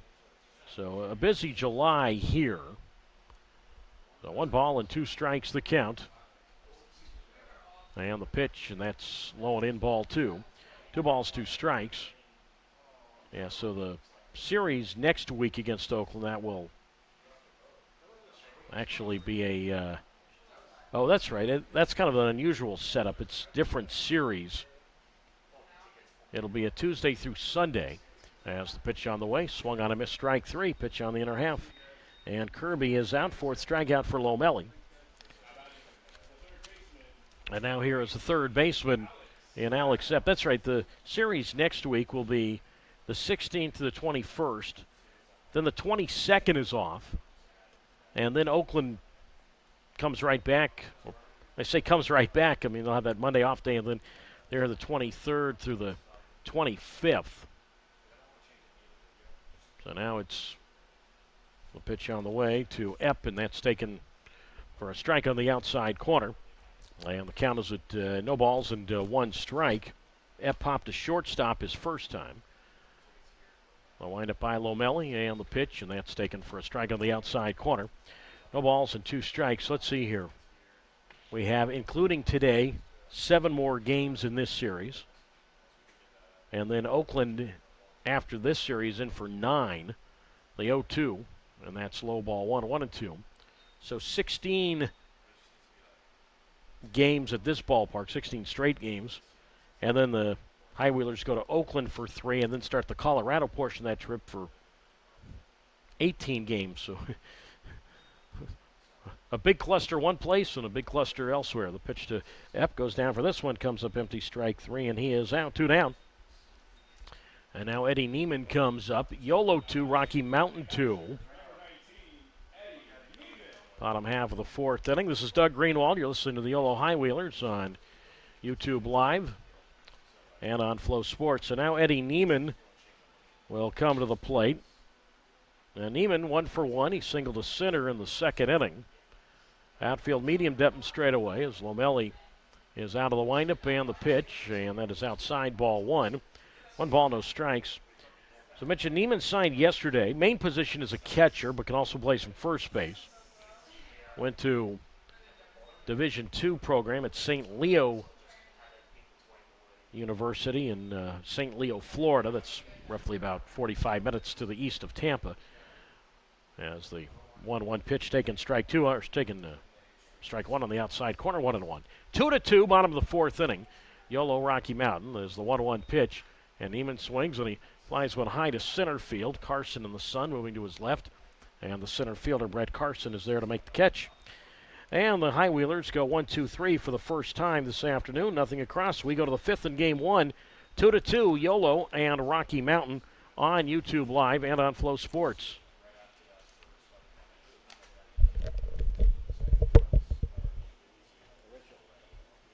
After today's games, I still have time to do my hours for today. Yeah, everything's set through last night. I just wanted today and then, okay, we're good. All right, yeah. Do you have the app? Yes. Okay. Yeah. You just clock out and leave. Or when Yes.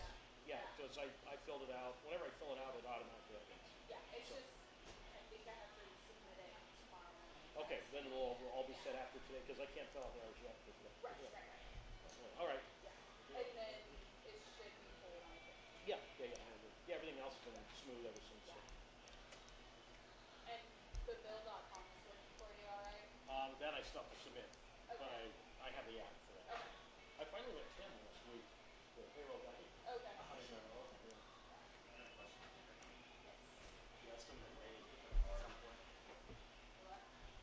Oh, the card, yeah, it's I'll meet him at some point as well. Oh,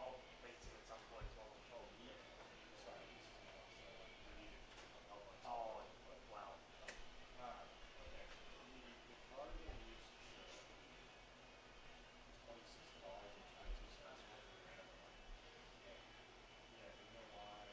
I feel like That one that was made specifically for that. I feel like we put 50 on it. Let me double check.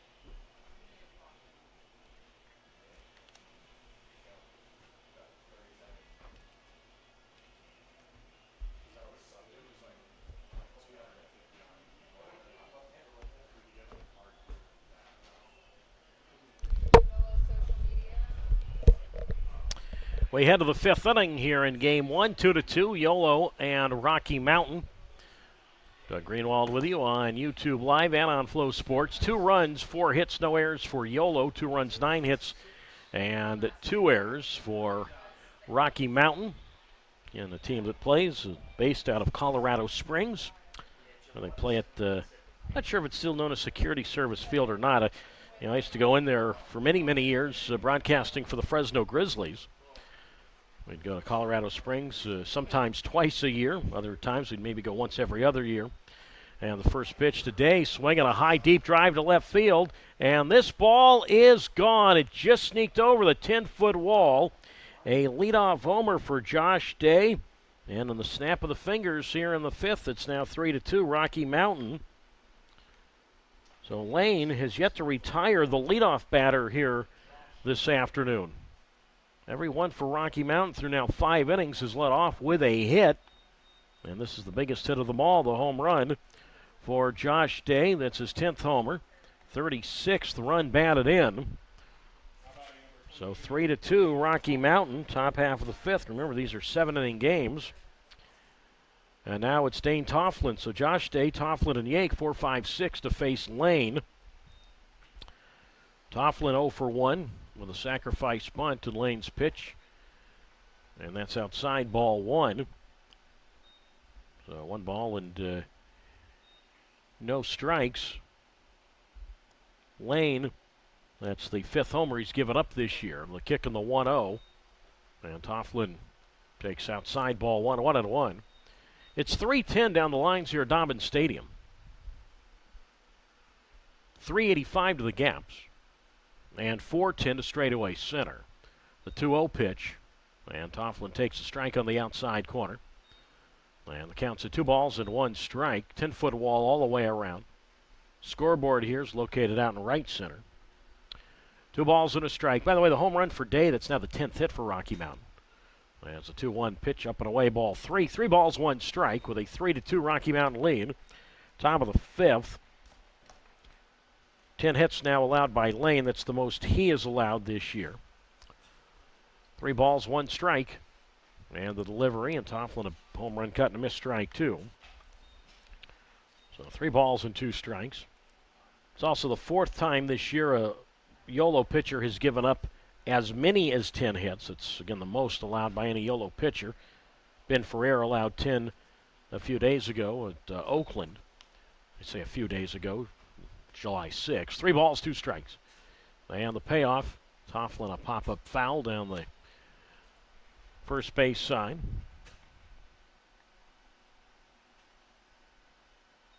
And the count to Tofflin is at 3 balls and 2 strikes. 3-2 the count. Man, the pitch, and Tofflin swings and misses at a fastball, strike 3. And he is out. So Tofflin strikes out swinging the second time. That's the 9th strikeout for Lane, so it's been sort of a couple of highs in 2 totally different categories today for Lane. The 9 strikeouts matches his season high, which he accomplished June 5th at Oakland. And then that also matches the team high in general for most strikeouts in a game. Now it's Yake, and he takes low, ball 1, 1-0. Cameron Repetti's the only other high wheeler to have as many as 9 strikeouts in a game. Did that yesterday. Repetti overall's done it 3 times this year. Lane's now done it twice, so they're the only 2 to do it. The 1-0.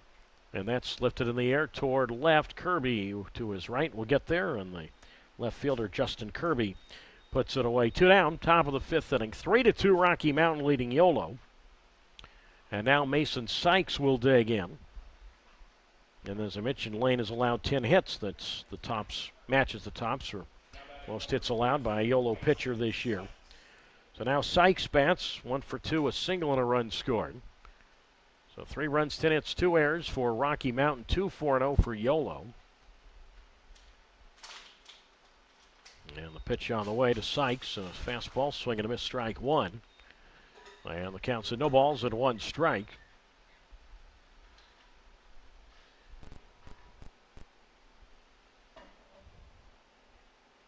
So 0-1 the count to Sykes, 6'4", 220 pounds. 24 years old as he looks outside, ball 1.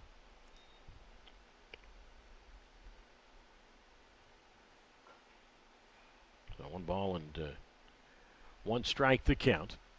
And the pitch, and that's taken low, ball 2. So 2 balls and 1 strike.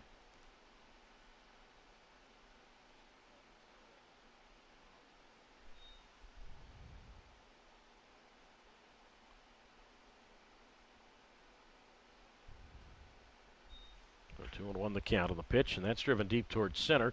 Since Skinner going back, and this ball is gone. Mason Sykes hits it out, a 2-out home run for Sykes. 4-2 now, Rocky Mountain.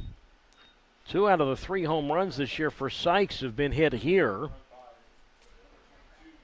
So that's a big 2-out home run. I say big because it's mostly with 2 out. And one thing to get out of it, only down by a run, but now Sykes makes it more difficult. 3rd homer for Sykes. 18th run batted in. And 2nd home run of this inning issued by Dawson Lane. So 4-2 Rocky Mountain, now up to 11 hits. That's the most hits now allowed by a Yolo pitcher this year. Now it's Davis, and he takes low ball 1. 1 ball and no strikes.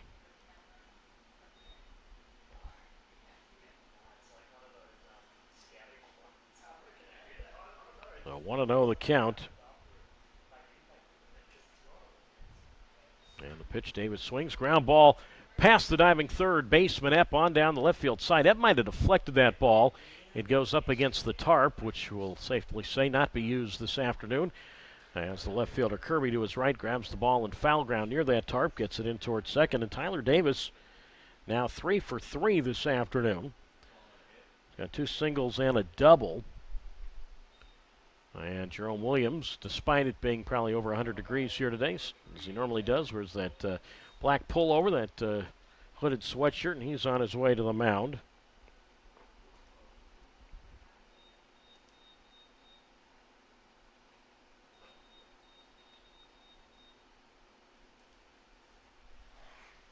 So 4-2 now in favor of the Rocky Mountain Vibes. 12 hits now for Rocky Mountain. I'd have to think somebody is getting loose. Remember, these are 7-inning games. I think they were hoping that Lane could get them at least through 6 innings today. Noah Lewis, and I did not check with Jerome Williams, but I'd have to think Noah Lewis might be able to give them 4 innings in the nightcap. You know, Billy Horton was saying after yesterday's game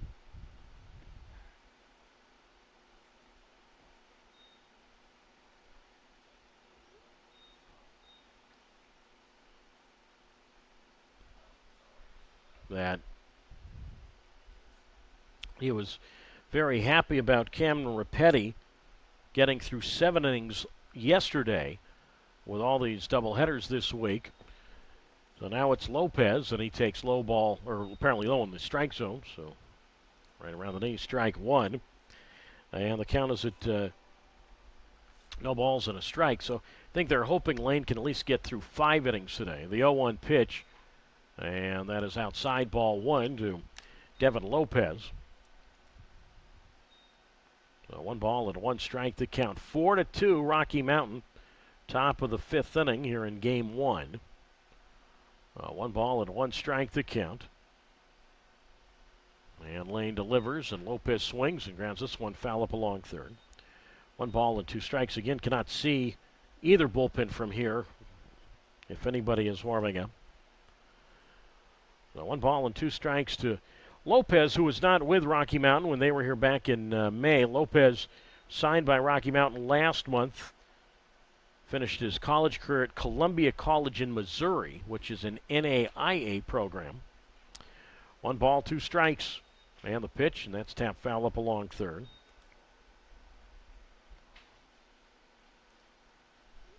So 1 ball and 2 strikes the count. He was at Columbia. Again, that's Columbia College of Missouri. Earned a Gold Glove for his shortstop play. So Devin, capital D-E-V-Y-N. Devin Lopez from San Bernardino. 1 ball, 2 strikes to count with 2 out. 3 more hits in this inning, let alone the 2 runs for Rocky Mountain. It's 4-2 Rocky Mountain, top half of the 5th. Outfield shallow straightaway. And Lane's 1-2, and Lopez swings and misses strike 3. Fastball up and away, and he is out. So 10 strikeouts for Lane. That is a high for any Yolo pitcher this year. But solo homers by Josh Day, and then later in the inning by Sykes. 2 runs, 3 hits, no errors, and a man left. We go to the bottom half of the 5th inning. It is now 4-2 Rocky Mountain over Yolo on YouTube Live and Flow Sports.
We go to the bottom of the fifth here in game one, and now Yolo with catching up to do. It is 4-2 in favor of the Rocky Mountain Vibes. And the top of the Yolo order up for the third time now for the center fielder, Braylon Skinner, against Christian Lomelli, who now works with the lead. Skinner takes low outside, ball one. And the count's at 1 ball and no strikes.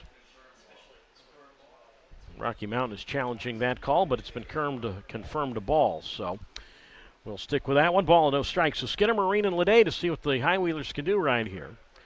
4 runs, 12 hits, and 2 errors for the visiting Vibes. 2 runs, 4 hits, no errors for the hometown High Wheelers.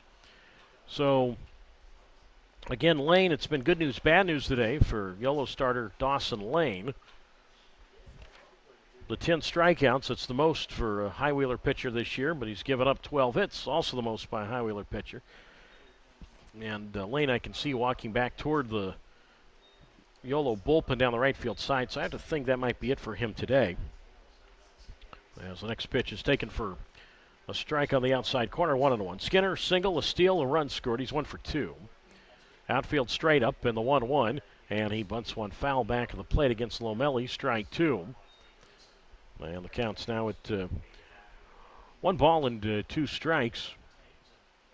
Mentioned Lomelli went to high school at St. John Bosco down in the Long Beach area. 1 ball and 2 strikes the count. Carlos's pitch, and Skinner swings, ground ball past the diving second baseman Josh Day and into right field. And now Skinner's going to hustle to second base, and he is going to do so safely with a dive. He's got a double, a hustle double there. Good hustle by the center fielder, Braylon Skinner. Right fielder Rivas came in to grab that ball, and Skinner just hustled all the way to second. So he is now 2 for 3. Give him a double to right. 5 hits for Yolo, but a 4-2 Rocky Mountain lead. And now Braylon Marine will come to the plate. He is 1 for 2 with an RBI single, but to mention St. John Bosco High School, turned out a couple of really, really good major league players out of there. One by the name of Nomar Garcia Parra, the longtime Red Sox shortstop who later went on to play with the likes of the Cubs and Dodgers and a few others, and then Evan Longoria, probably the greatest Tampa Bay Ray of all time, who after that went on to play with the Giants and the Diamondbacks. Meanwhile, the the trainer and manager came out, meaning Les Lancaster, the manager, and then the trainer came out as well. Somebody is coming out of the ball game. I think that's the second baseman, Josh Day. I don't know, when he dived for that ball, that double, the ground ball double in the right field by Skinner. I don't know if Day got hurt, but apparently there's going to be a defensive change right now. Eddie McCabe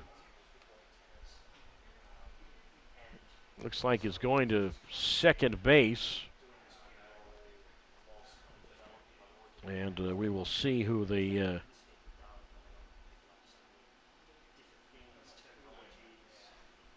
let's see here.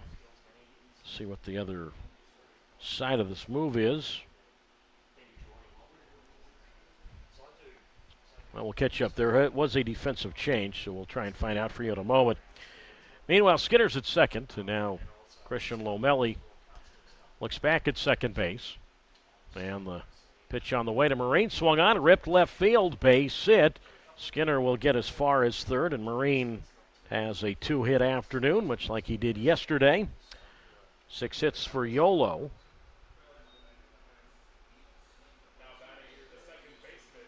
4-2 Rocky Mountain.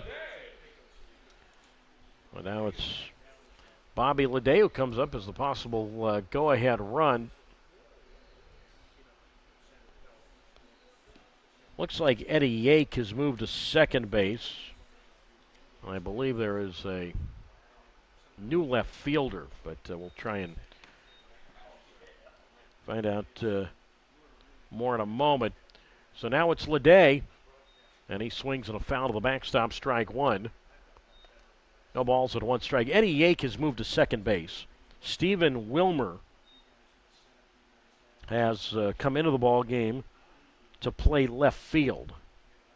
So those are the changes. So Josh Day comes out.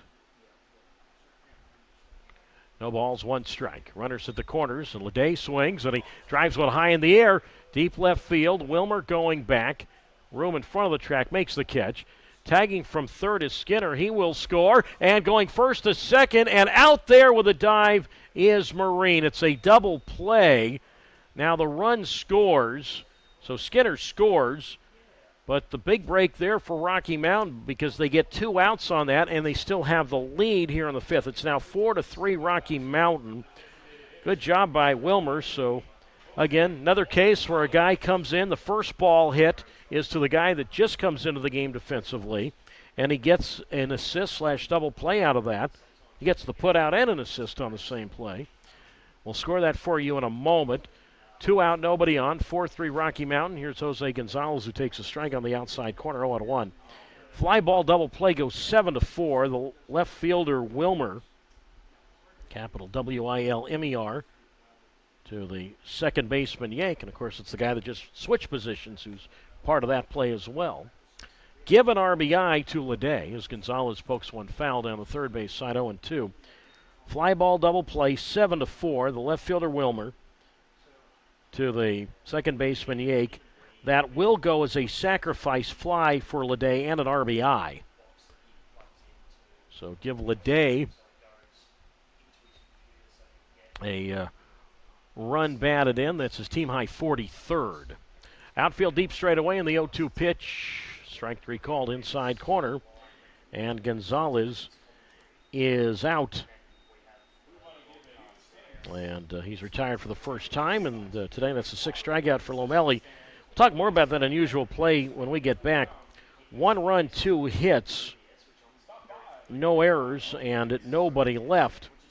We go to the 6th inning in game 1, 4-3. Rocky Mountain leads Yolo. Yolo will have a new pitcher when we get back on YouTube Live and on Flow Sports.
Moving along to the sixth inning in game one this afternoon, 4-3, Rocky Mountain. Noah Estrella, he is the new Yolo pitcher. And the first pitch on the way to Brett Carson is taken for a strike on the outside corner, 0-1. Top of the Rocky Mountain order for the fourth time now. It's Carson, McCabe, and Rivas to face Estrella, the slender right-hander. White pants up to his knees, and the pitch, and Carson takes low and in, ball one. And the count's at 1 ball and 1 strike. For Estrella, he is 24 years old, 6'4", 180 pounds. First appearance of this series. 4-3. That's an important factor. The score, usually most people like to know what the score is. 4-3 Rocky Mountain, top of the sixth, and Carson a foul to the backstop, 1-2.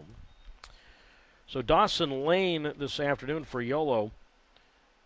A busy line. I mean, he had a lot of everything. 5 innings, gave up 12 hits, 4 runs all earned. No walks, struck out 10, a wild pitch, and allowed 2 homers. Carson is 2 for 3. So that's Carson, McCabe, and Rivas face Estrella, who's 1-2 pitch outside, ball 2.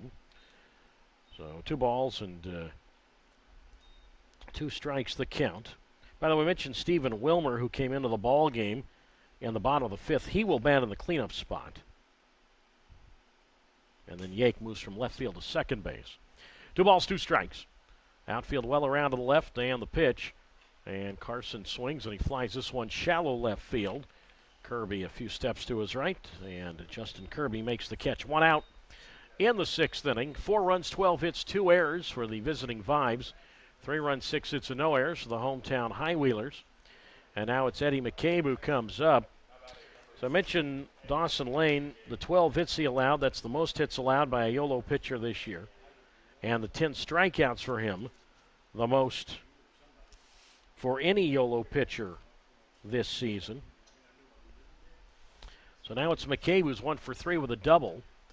And the pitch, and McCabe slaps this one toward short. Charged and glove still on the dirt by the shortstop Marine, and he'll throw to Blackford at first. And McCabe is out, 2 down. And now it's the right fielder, Steven Rivas, to face Noah Estrella, who's 0-1 this year, 16th appearance all out of the bullpen. ERA is at 6.48. Now it's Steven Rivas, who's 1 for 3 with a single. 4-3. Rocky Mountain, top of the sixth. So this is almost like an 8th inning situation. These are 7-inning doubleheader contests.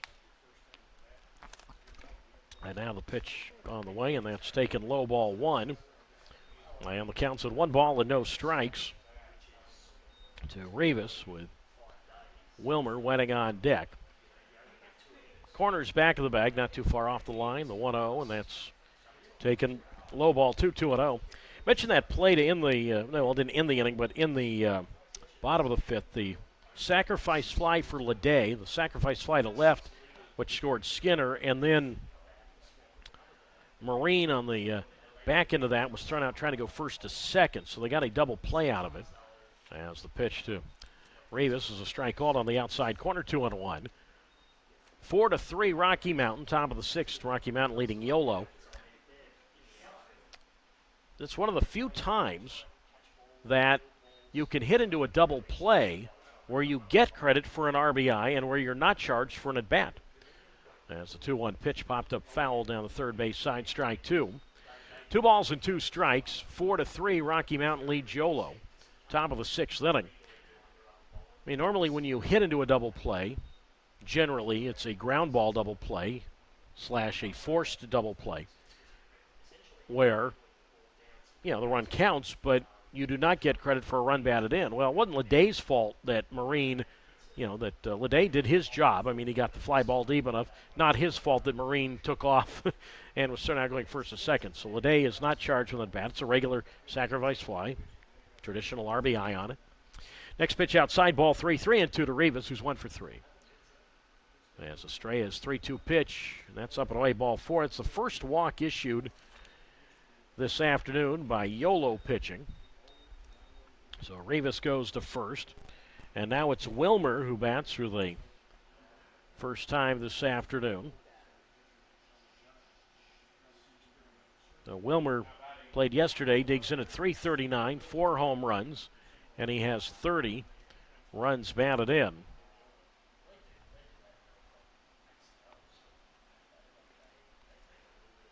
Outfield medium depth and straight away. And the pitch on the way, and Stephen Wilmer takes a strike on the outside corner. And the count's at no balls and 1 strike to Wilmer. Runner at first base, Rivas. And Estrella turned throw over and back safely with a dive is Rivas, who this year has 4 steals, and he's been caught once. Wilmer played so briefly at East Carolina University, 4 games there in 2019, and then transferred to Gulf Coast University. There goes Rivas, pitch taken for a strike on the outside corner, and no throw from the catcher, Neiman. Rivas stole that one easily on the pitcher, Estrella. So Rivas at second now. An imperative that Yolo keep this at a 1-run deficit. It is 4-3 Yolo, top half of the 6th inning. 4-3 Rocky Mountain. Rocky Mountain 4, Yolo 3, top of the 6th. As Estrella is 0-2, off the plate, ball 1. 1 ball, 2 strikes. So Wilmer then went on to play at Florida Gulf Coast University, and he was a teammate there of Yolo first baseman, now Yolo first baseman, Alejandro Figueiredo. So Wilmer's last year in college was last season. The 1-2 pitch, and he swings and misses at a fastball, strike 3. And he is out now 0 for 1 today. First strikeout for Estrella, who keeps it a 1-run Rocky Mountain lead. No runs, no hits, no errors, and a man left. On to the bottom of the 6th. Rocky Mountain 4 and Yolo 3 on YouTube Live and on Flow Sports.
Well, we got to the bottom of the 6th inning. Time ticking a little bit for Yolo.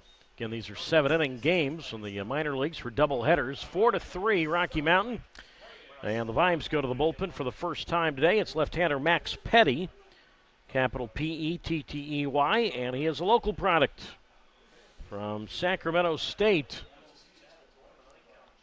6'3", 215 pounds, 22 years old. Braden Blackford leads it off, and he swings and drives one toward left center field. Well struck, and that ball's going to get down and go all the way to the warning track. Left fielder Wilmer up with the ball, gets it in toward second. And Braden Blackford, the tying run, is at second base with nobody out. So Blackford, Smith, and Kirby, 5, 6, and 7. And Blackford, a leadoff double. That's the 7th hit now for Yolo. So he rudely greets Petty. And now it's Tanner Smith. Final line on Christian Lomelli, the Rocky Mountain starter. 5 innings, 6 hits, 3 runs all earned. Walked 1, he struck out 6.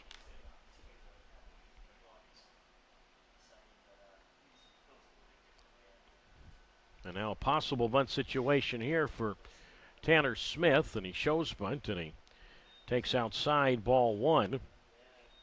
And the count's at 1 ball and no strikes. So Petty, mentioned out of Sac State, teammates there with Jack Zalaski of the High Wheelers, both now former Hornets. The 1-0 pitch, and that's bunted. Third base side of the home plate, and no play anywhere. The catcher, Davis, goes out and can't really get a grip on the baseball. A bunt single for Tanner Smith. And now it's first and third with nobody out. So Tanner snaps an 0 for 14 drought with that bunt single. And now it's first and third. And now Justin Kirby comes up to face Petty. 8 hits now for the High Wheelers. But yeah, our first look at Petty. Record for him, 2-0, 4.66 ERA, 16th appearance, all out of the bullpen. So now Kirby, he is 0 for 2. And the pitch to Justin, breaking ball, taken for a strike, 0-1. So 4-3 in favor of the Vibes. Bottom of the 6th inning. Third baseman McCabe even with the bag and off the line. Middle infield looking to turn 2 even if it ties the game.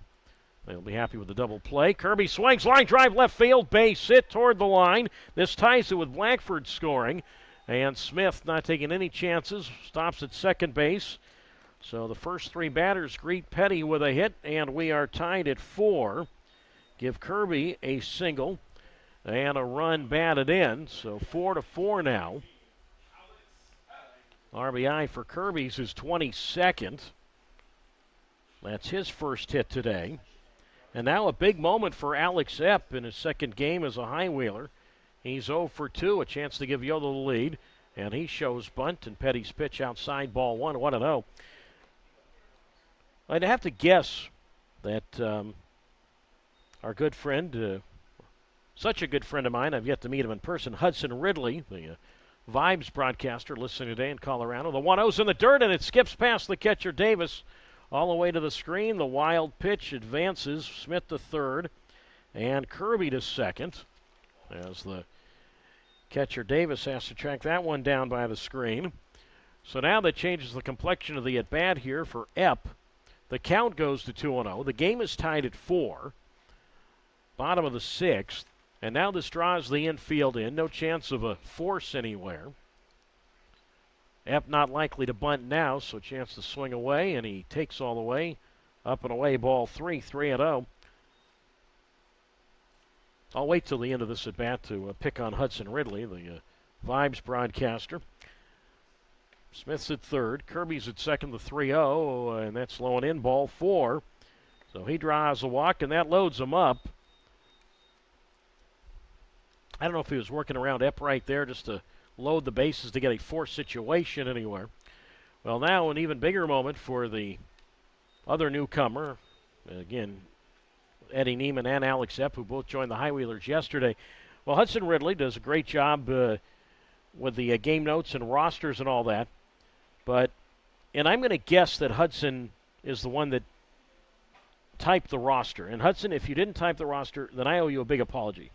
But whoever did write the roster does need to learn the proper spelling of Sacramento, which on this roster, and referencing that Petty went to Sacramento State, unless it's a different Sacramento State that's spelled capital S-A-C-R-E-M-E-N-T-O, the proper spelling is capital S-A-C-R-A-M-E-N-T-O.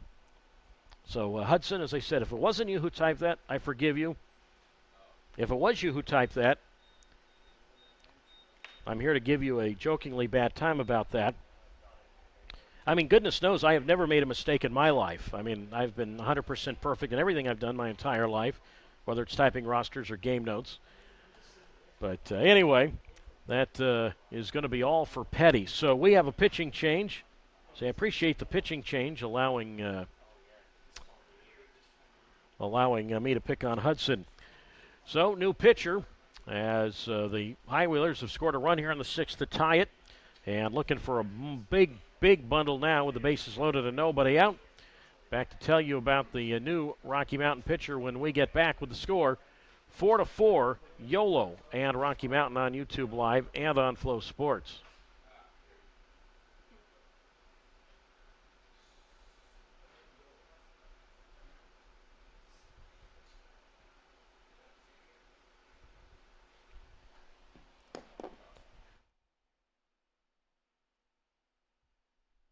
Spagnolo. Update for you, Dawson Lane with 10 strikeouts. That's the most strikeouts in a game this year by a high wheeler pitcher. He also gave up 12 hits, which is a high. We don't have to put that. And he's not going to lose the game anyway. So 10 strikeouts, most by any high wheeler pitcher. Oh yeah, absolutely. It's just outside to the right hand side. The most by any high wheeler.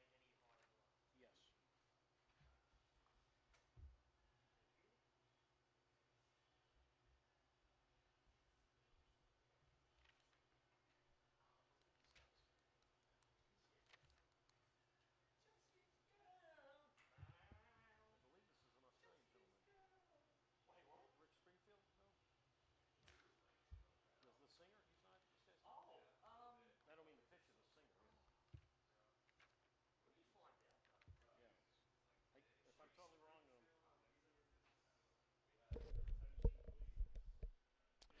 Australian American. There you go, guys. the new pitcher for the Rocky Mountain Vibes is right-hander Bryson Spagnolo. We saw him back in May. In fact, a couple of saves in that series. 5'11", 205 pounds, 27 years old. Out of the, I believe, San Diego area, Fallbrook, California. So the bases are loaded and nobody is out. A run in for Yolo. 4-4, bottom of the sixth. And now Eddie Neiman bats in a big spot for the new high wheeler. He's 1 for 2 this afternoon. Infield all the way in, and the pitch, and Neiman is hit with it, and that forces in a run, and it makes it 5-4 Yolo. So Smith scores, Kirby goes to third, Epp to second, and Neiman has his first RBI as a member of the high wheelers, and so much for the very first pitch issued in this game by Spagnolo, his first pitch. And that gives Yolo the lead. And now 5-4, and still nobody out. And now the top of the Yolo order up for the fourth time for Braylon Skinner, who takes a strike on the outside corner all at once. So Kirby to third, Epp to second, Neiman at first. That run charged to Petty, who is still responsible for 2 men on the bases. No balls and a strike to count. And the pitch from Spagnolo, and Bryson misses outside, ball one. 1 ball and 1 strike. So the starters are not responsible now for any sort of decision. So Lane cannot lose it. As the 1-1 to Skinner, foul to the screen, strike 2, 1-2, and Lomelli cannot win it. Spagnolo 0-1 this year, 19th appearance, all out of the bullpen, 6.95 earned run average. So Kirby's at third, Epp's at second, Neiman's at first. And the 1 ball, 2 strike pitch, check swing foul ball just to keep the at-bat going. So 1 ball and 2 strikes the count to Skinner, who is 2 for 3. Single, double, steal, and a couple of runs scored. Mentioned Spagnolo had a couple of saves. In fact, he saved both games. You know, he pitched in a doubleheader here back in late May, and he saved both games with a doubleheader. The 1-2 pitch hit on the ground to first. Glove by Tofflin, comes home for 1. They get the force on Kirby standing up. The first baseman Tofflin to the catcher Davis. So 3-2 on the force at the plate. So that's 1 out. Epp moves to third. Neiman to second. Skinner becomes the runner at first. And now it's Braylon Marino who bats. And now there's going to be a pinch runner at second base. And that's Kyle Guerra. So Guerra will pinch run for Epp. And I'm guessing Epp will come back in the 7th to play third. So Kyle Guerra is the pinch runner at second.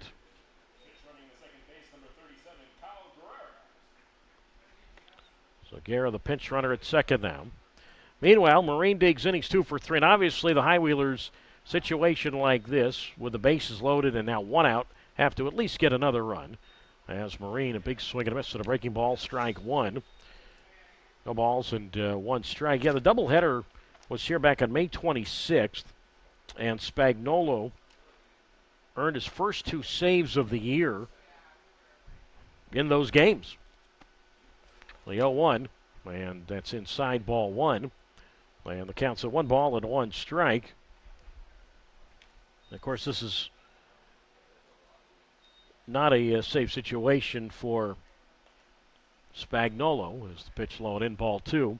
2 balls and a strike, but does have 5 saves overall this season, which is tops for Rocky Mountain. 2 balls, 1 strike with 1 out to Braylon Marine. He's 2 for 3. A couple singles and an RBI. Guerra's at the third and the pitch, and that's taken low for a ball. 2 balls and 1 strike. Well, let me correct that. Kirby is at,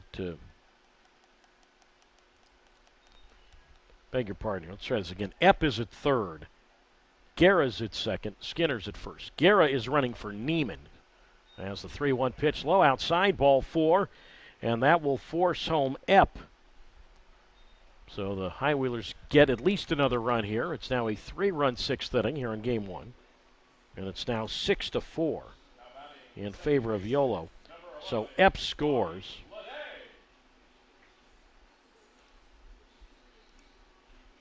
Guerra goes to third. So Guerra was the one running at second. He's now at third on that bases after the bases loaded walk. Skinner moves to second. Marine to first, and now it's Leday who hits one foul right side strike, 1-0-1. Give Marine, by the way, another RBI. So for Braylon Marine, now 11 RBIs over his last 4 games. He's got 2 RBIs today. Still 1 out, and Leday, who has a grand slam this year, swings and fouls into the backstop, strike 2. No balls and 2 strikes. Marine, in terms of RBIs now this season, has 43. Runners everywhere, the 0-2, and Leday goes around to the curve, strike 3, and he is out. So Leday now 0 for 3 today with an RBI. First strikeout for Spagnuolo.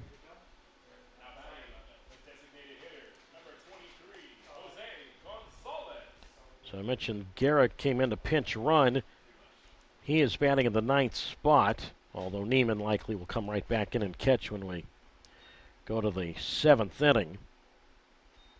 So Guerra's at third, Skinner at second, Marine at first. Now the 9th man to bat in the inning, it's Jose Gonzalez. It is 6-4 Yolo. Bottom of the 6th, and Spagnuolo's pitch. Swing, ground ball, up the middle into center field, a base hit. Guerra will score. Skinner will follow. The throw goes to third. Diving in safely there is Marine. And 2 more runs for Yolo. Big runs, a lot more breathing room now. It is 8-4 in favor of the High Wheelers. Gonzalez has a 3 RBI game 1. So Marine goes to third. Gonzalez a 2-run single. And now the man who led this inning off with a double bats again in this inning. And it's Braden Blackford. So Gonzalez now 37 RBIs this year. And now it's Blackford who led this inning off with a double. And the pitch on the way, and that's taken outside, ball 1. 1 ball, no strikes. By the way, all these runs charged to Petty as the 1-0 pitch, and that's up and away, ball 2, 2-0. So Petty doesn't get anybody out in his return professionally to this area. No innings, 3 hits, 5 runs, all earned. 1 walk, no strikeouts, and a wild pitch. Runners at the corners. Blackford is 1 for 3, a double and a run scored. Again, that was in this inning, the double. And run scored. He scored the tying run. And he takes outside ball 3, 3-0 with Tanner Smith on deck. So 8-4 Yolo. High Wheelers now with 10 hits. So eventually the center fielder Carson got to that ball that Gonzalez hit, got it in toward third, but to no avail, trying to get Marine going first to third. 3-0 to Blackford, and that's inside ball 4. So he's on base twice in this inning. And now here is Tanner Smith, who is the 11th man to bat in the inning. Totally different situation now. When Smith came up earlier in this inning, He was just trying to move the tying run Blackford over to third with a sac bunt. Instead, he got a bunt single. As Tanner fouled to the backstop 0-1. And then Smith eventually scored when Neiman was hit with a pitch. Obviously, hit with the bases loaded.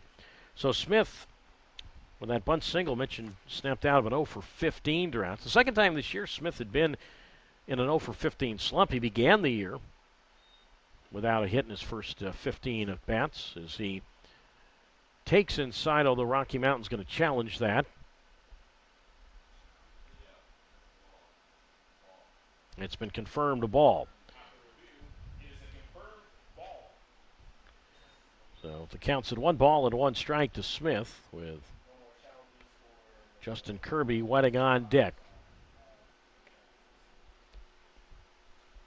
I'm not sure if anybody is warming in the Yolo bullpen or not. So the bases loaded once again. By the way, again, Marine, of course, held at third on the walk. Gonzalez moved to second. And now Blackford at first. The 1-1 to Tanner Smith. And that is low outside, ball 2. So the count moves now to 2 balls and 1 strike to Smith, who recently had a bases loaded at bat last Friday at Oakland and cleared him with a double. 2 balls and 1 strike the count. 8-4 Yolo. Bottom of the 6th in this scheduled 7-inning game with a 2-1 pitch inside, ball 3. So the count moves now to 3 balls and 1 strike.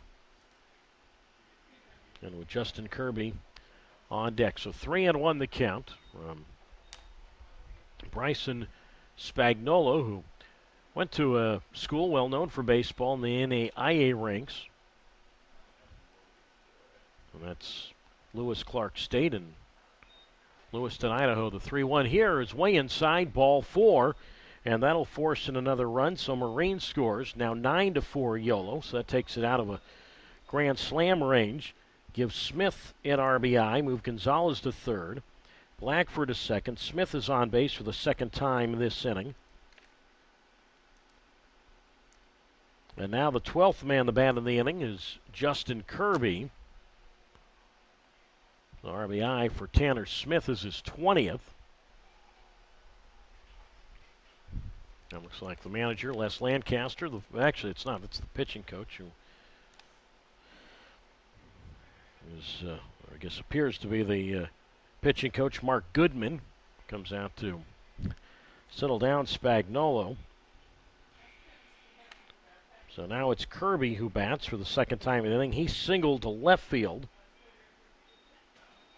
which tied the game earlier this inning. It's now a 6-run sixth through the High Wheelers, who have a 9-4 lead.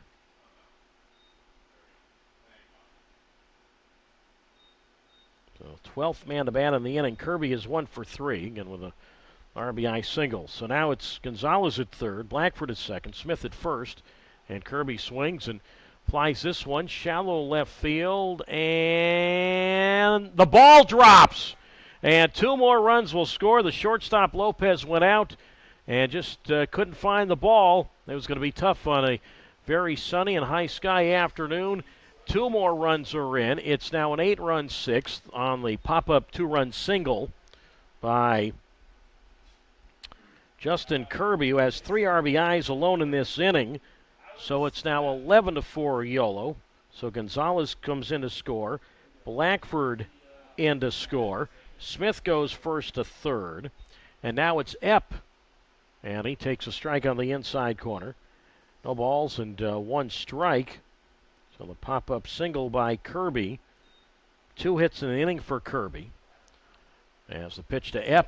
And that's hit to first, snagged right near the bag by Tofflin, and he'll step on first for the unassisted out. 13 batters come up for Yolo, and the High Wheelers strike for 8 runs on 5 hits. 8 runs, 5 hits. There were no errors, and 2 runners left. I think we're going to be hard-pressed to ever find a line score like that again in one inning. 8-5-0-2, 8 runs, 5 hits, no errors, and 2 left. We go to the 7th last chance in Game 1 for the Rocky Mountain Vibes with a score Yolo 11, and Rocky Mountain 4. As Connor Langrell will come on to do the pitching when we get back on YouTube Live. And stick around for our second game of the day, which will begin approximately 30 minutes after the conclusion of this game. Yes, he did. I do mention that once in a while.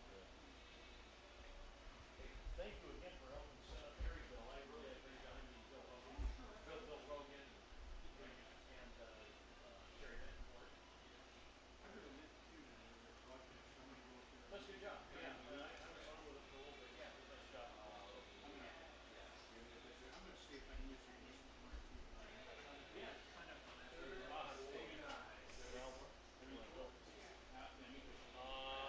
I think we have new Mendoza catching, and Langrell pitching, and I think that's it.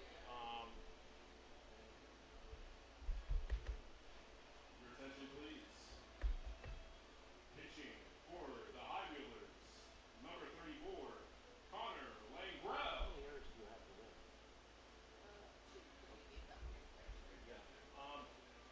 Should be 2 errors for Rocky Mountain. 2 errors. That pop-up, yeah, that's a hit. Oh, okay. Yeah. Add one more hit for Yolo. Also catching for the Yolo High Wheelers, number 35, Angel Mendoza.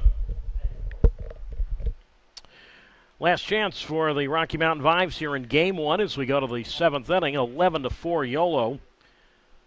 The new catcher for the Yolo High Wheelers, and batting in the 9th spot. He better not bat in this game with Yolo up going to the 7th, 11-4, but put in the 9th spot is Angel Mendoza.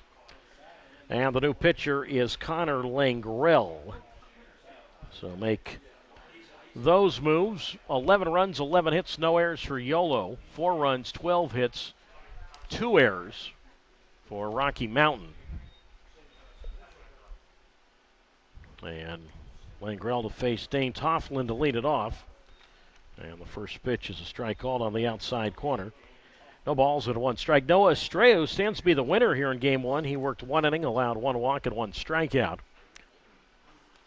So it's Tofflin, Yake, and Sykes. 5, 6, 7 as Tofflin lines 1 foul, right side, strike 2. So no balls and 2 strikes the count. So an 8-run 6th inning for the High Wheelers. They picked a good time for that. Now, that is not the most amount of runs Yolo has scored in an inning this year. Most they've scored in an inning is 9. That was in the 8th inning here on May 28th against Grand Junction. 0-2 pitches outside, ball 1. 1 ball, 2 strikes. After review, the call has been overturned to a strike. And now Tofflin, apparently the High Wheelers challenged it. The call's been overturned to a strike. So Tofflin is down on strikes. The High Wheelers challenged it, and Tofflin is out. 1 down. First strikeout for Langrell.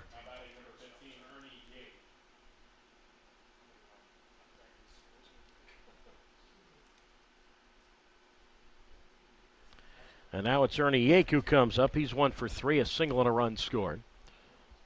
11-4 Yolo, and Langrell high set position, even with nobody on, and Yake swings and hits this one in the right center, a base hit to his right to grab the ball. The right fielder and Tanner Smith has himself a single. And Yake has his second hit here today. Hit number 13 for Rocky Mountain, but an 11-4 Yolo lead. For Langrell this year, 1 win, 1 loss, 18th appearance, all out of the bullpen, 3.22 ERA. He does have 3 saves.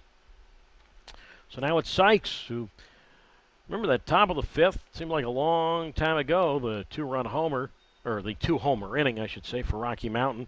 It was Josh Day who led off that inning with a homer, and then 3 batters later, Sykes homered. Both, well, obviously Day, if he led off the inning, was a solo homer. Sykes was also a solo homer. 1 ball, no strikes. Yake at first, and that's grounded foul up along third, strike 1. 1 ball and 1 strike. I don't think the High Wheelers really care about Yake being at first base. I don't think Blackford has any need to really hold him on. So 1 ball and 1 strike to count. Lane Grell's 22 years old, 6'4", 230 pounds. 1 ball, 1 strike, and Connor's pitch inside ball 2. 2 balls and a strike from Lane Grell. 4 and a 2-seam fastball, cutter, and a changeup. So Lane Grell, when he was warming up last inning, probably thought, well, be a safe situation. Probably didn't think he'd be coming in with a 7-run lead. That's a 2-1 pitch, and that is low ball 3. So now 3 balls and 1 strike. So an 11-4 lead for Yolo. Top half of the 7th. Outfield fairly deep straight away, and Lane Grell's pitch, and Sykes takes high ball 4. So back-to-back batters have reached. Yake goes to second. Sykes on for the 3rd time this afternoon. And now Tyler Davis will come up. He's got a 3-for-3 afternoon. A couple of singles, a double, and an RBI for the Fresno State alum in Tyler Davis. I don't know how many times I've broadcast in the same season for somebody when they've been in college, and then later in that year when they've been professionals. Davis swings, and he pokes this one toward the line and left, and hustling over toward the line, making a diving catch is the left fielder and Justin Kirby. And Tyler Davis is robbed of what would have been his 4th hit. Davis mentioned 3 hits a day. It's a second 3-hit game as a member of the Vibes. So he is out, 2 down. And now Rocky Mountain is down to its last out for the shortstop, Devin Lopez. 11-4 in favor of the High Wheelers. Lopez 0 for 2. Sacrifice and struck out swinging twice, and he takes inside ball 1-0. So we're going to come back, have a regular recap, and then we'll take a break. We will sign off from YouTube Live, and then we will send out another tweet and another email for the link for Game 2. The 1-0 pitch, and that's fly to right field. Back is Tanner Smith, and he'll be there to right center to make the catch, and the ball game is over. And the Yolo High Wheelers win this one here in Game 1 by a score of 11-4. No runs, 1 hit, no errors, and 2 left. Final score here in Game 1, Yolo 11 and Rocky Mountain 4. I will be back with the final totals in just a moment. Our amazing fans who filled Dobbin Stadium with energy and excitement today. Your support is what drives our team, and we couldn't have done it without you. As a reminder, stick around for Game 2, which will begin in approximately 30 minutes.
Final score here in Game 1, it was the Yolo High Wheelers 11 and the Rocky Mountain Vibes 4. Here are the final totals. First for the victorious Yolo High Wheelers, who are now 20-21. 11 runs, 11 hits, no errors, and 6 left. For the Rocky Mountain Vibes, who dropped to 19-22. 4 runs, 13 hits, 2 errors, and 11 stranded. Noah Estrella earns the win today for Yolo, his first pro win. He is now 1-1, and the loss to the Sacramento State alum Max Petty. He falls to 2-1. Time of today's game, 2 hours and 21 minutes. And now we will recap this one. The Dawson Lane got the start for Yolo, and for Rocky Mountain, it was Christian Lomelli. Yolo scored twice in the first. RBI single by Braylon Marine, who had scored Braylon Skinner, who singled to open the game, stole second, moved to third on a throwing error by the catcher Tyler Davis. Later in the inning, designated hitter Jose Gonzalez an RBI double.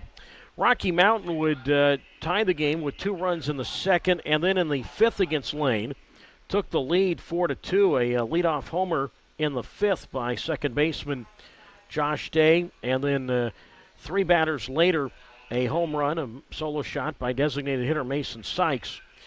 So it was 4-2 in favor of Rocky Mountain, but Yolo would score a run in the third on a sac fly by Bobby Leday. And then in the sixth inning, against the Sac State alum Max Petty, they welcomed him home in a rude way. Braden Blackford led off what would be a 13-batter inning for Yolo with a double. And the runs eventually scored. Right fielder Tanner Smith, a bunt single, moving Blackford to third. The left fielder Justin Kirby, an RBI single to tie the game. The High Wheelers took the lead for good on an RBI on a bases loaded hit by pitch. Catcher Eddie Neiman was hit with a pitch to make it 5-4 Yolo.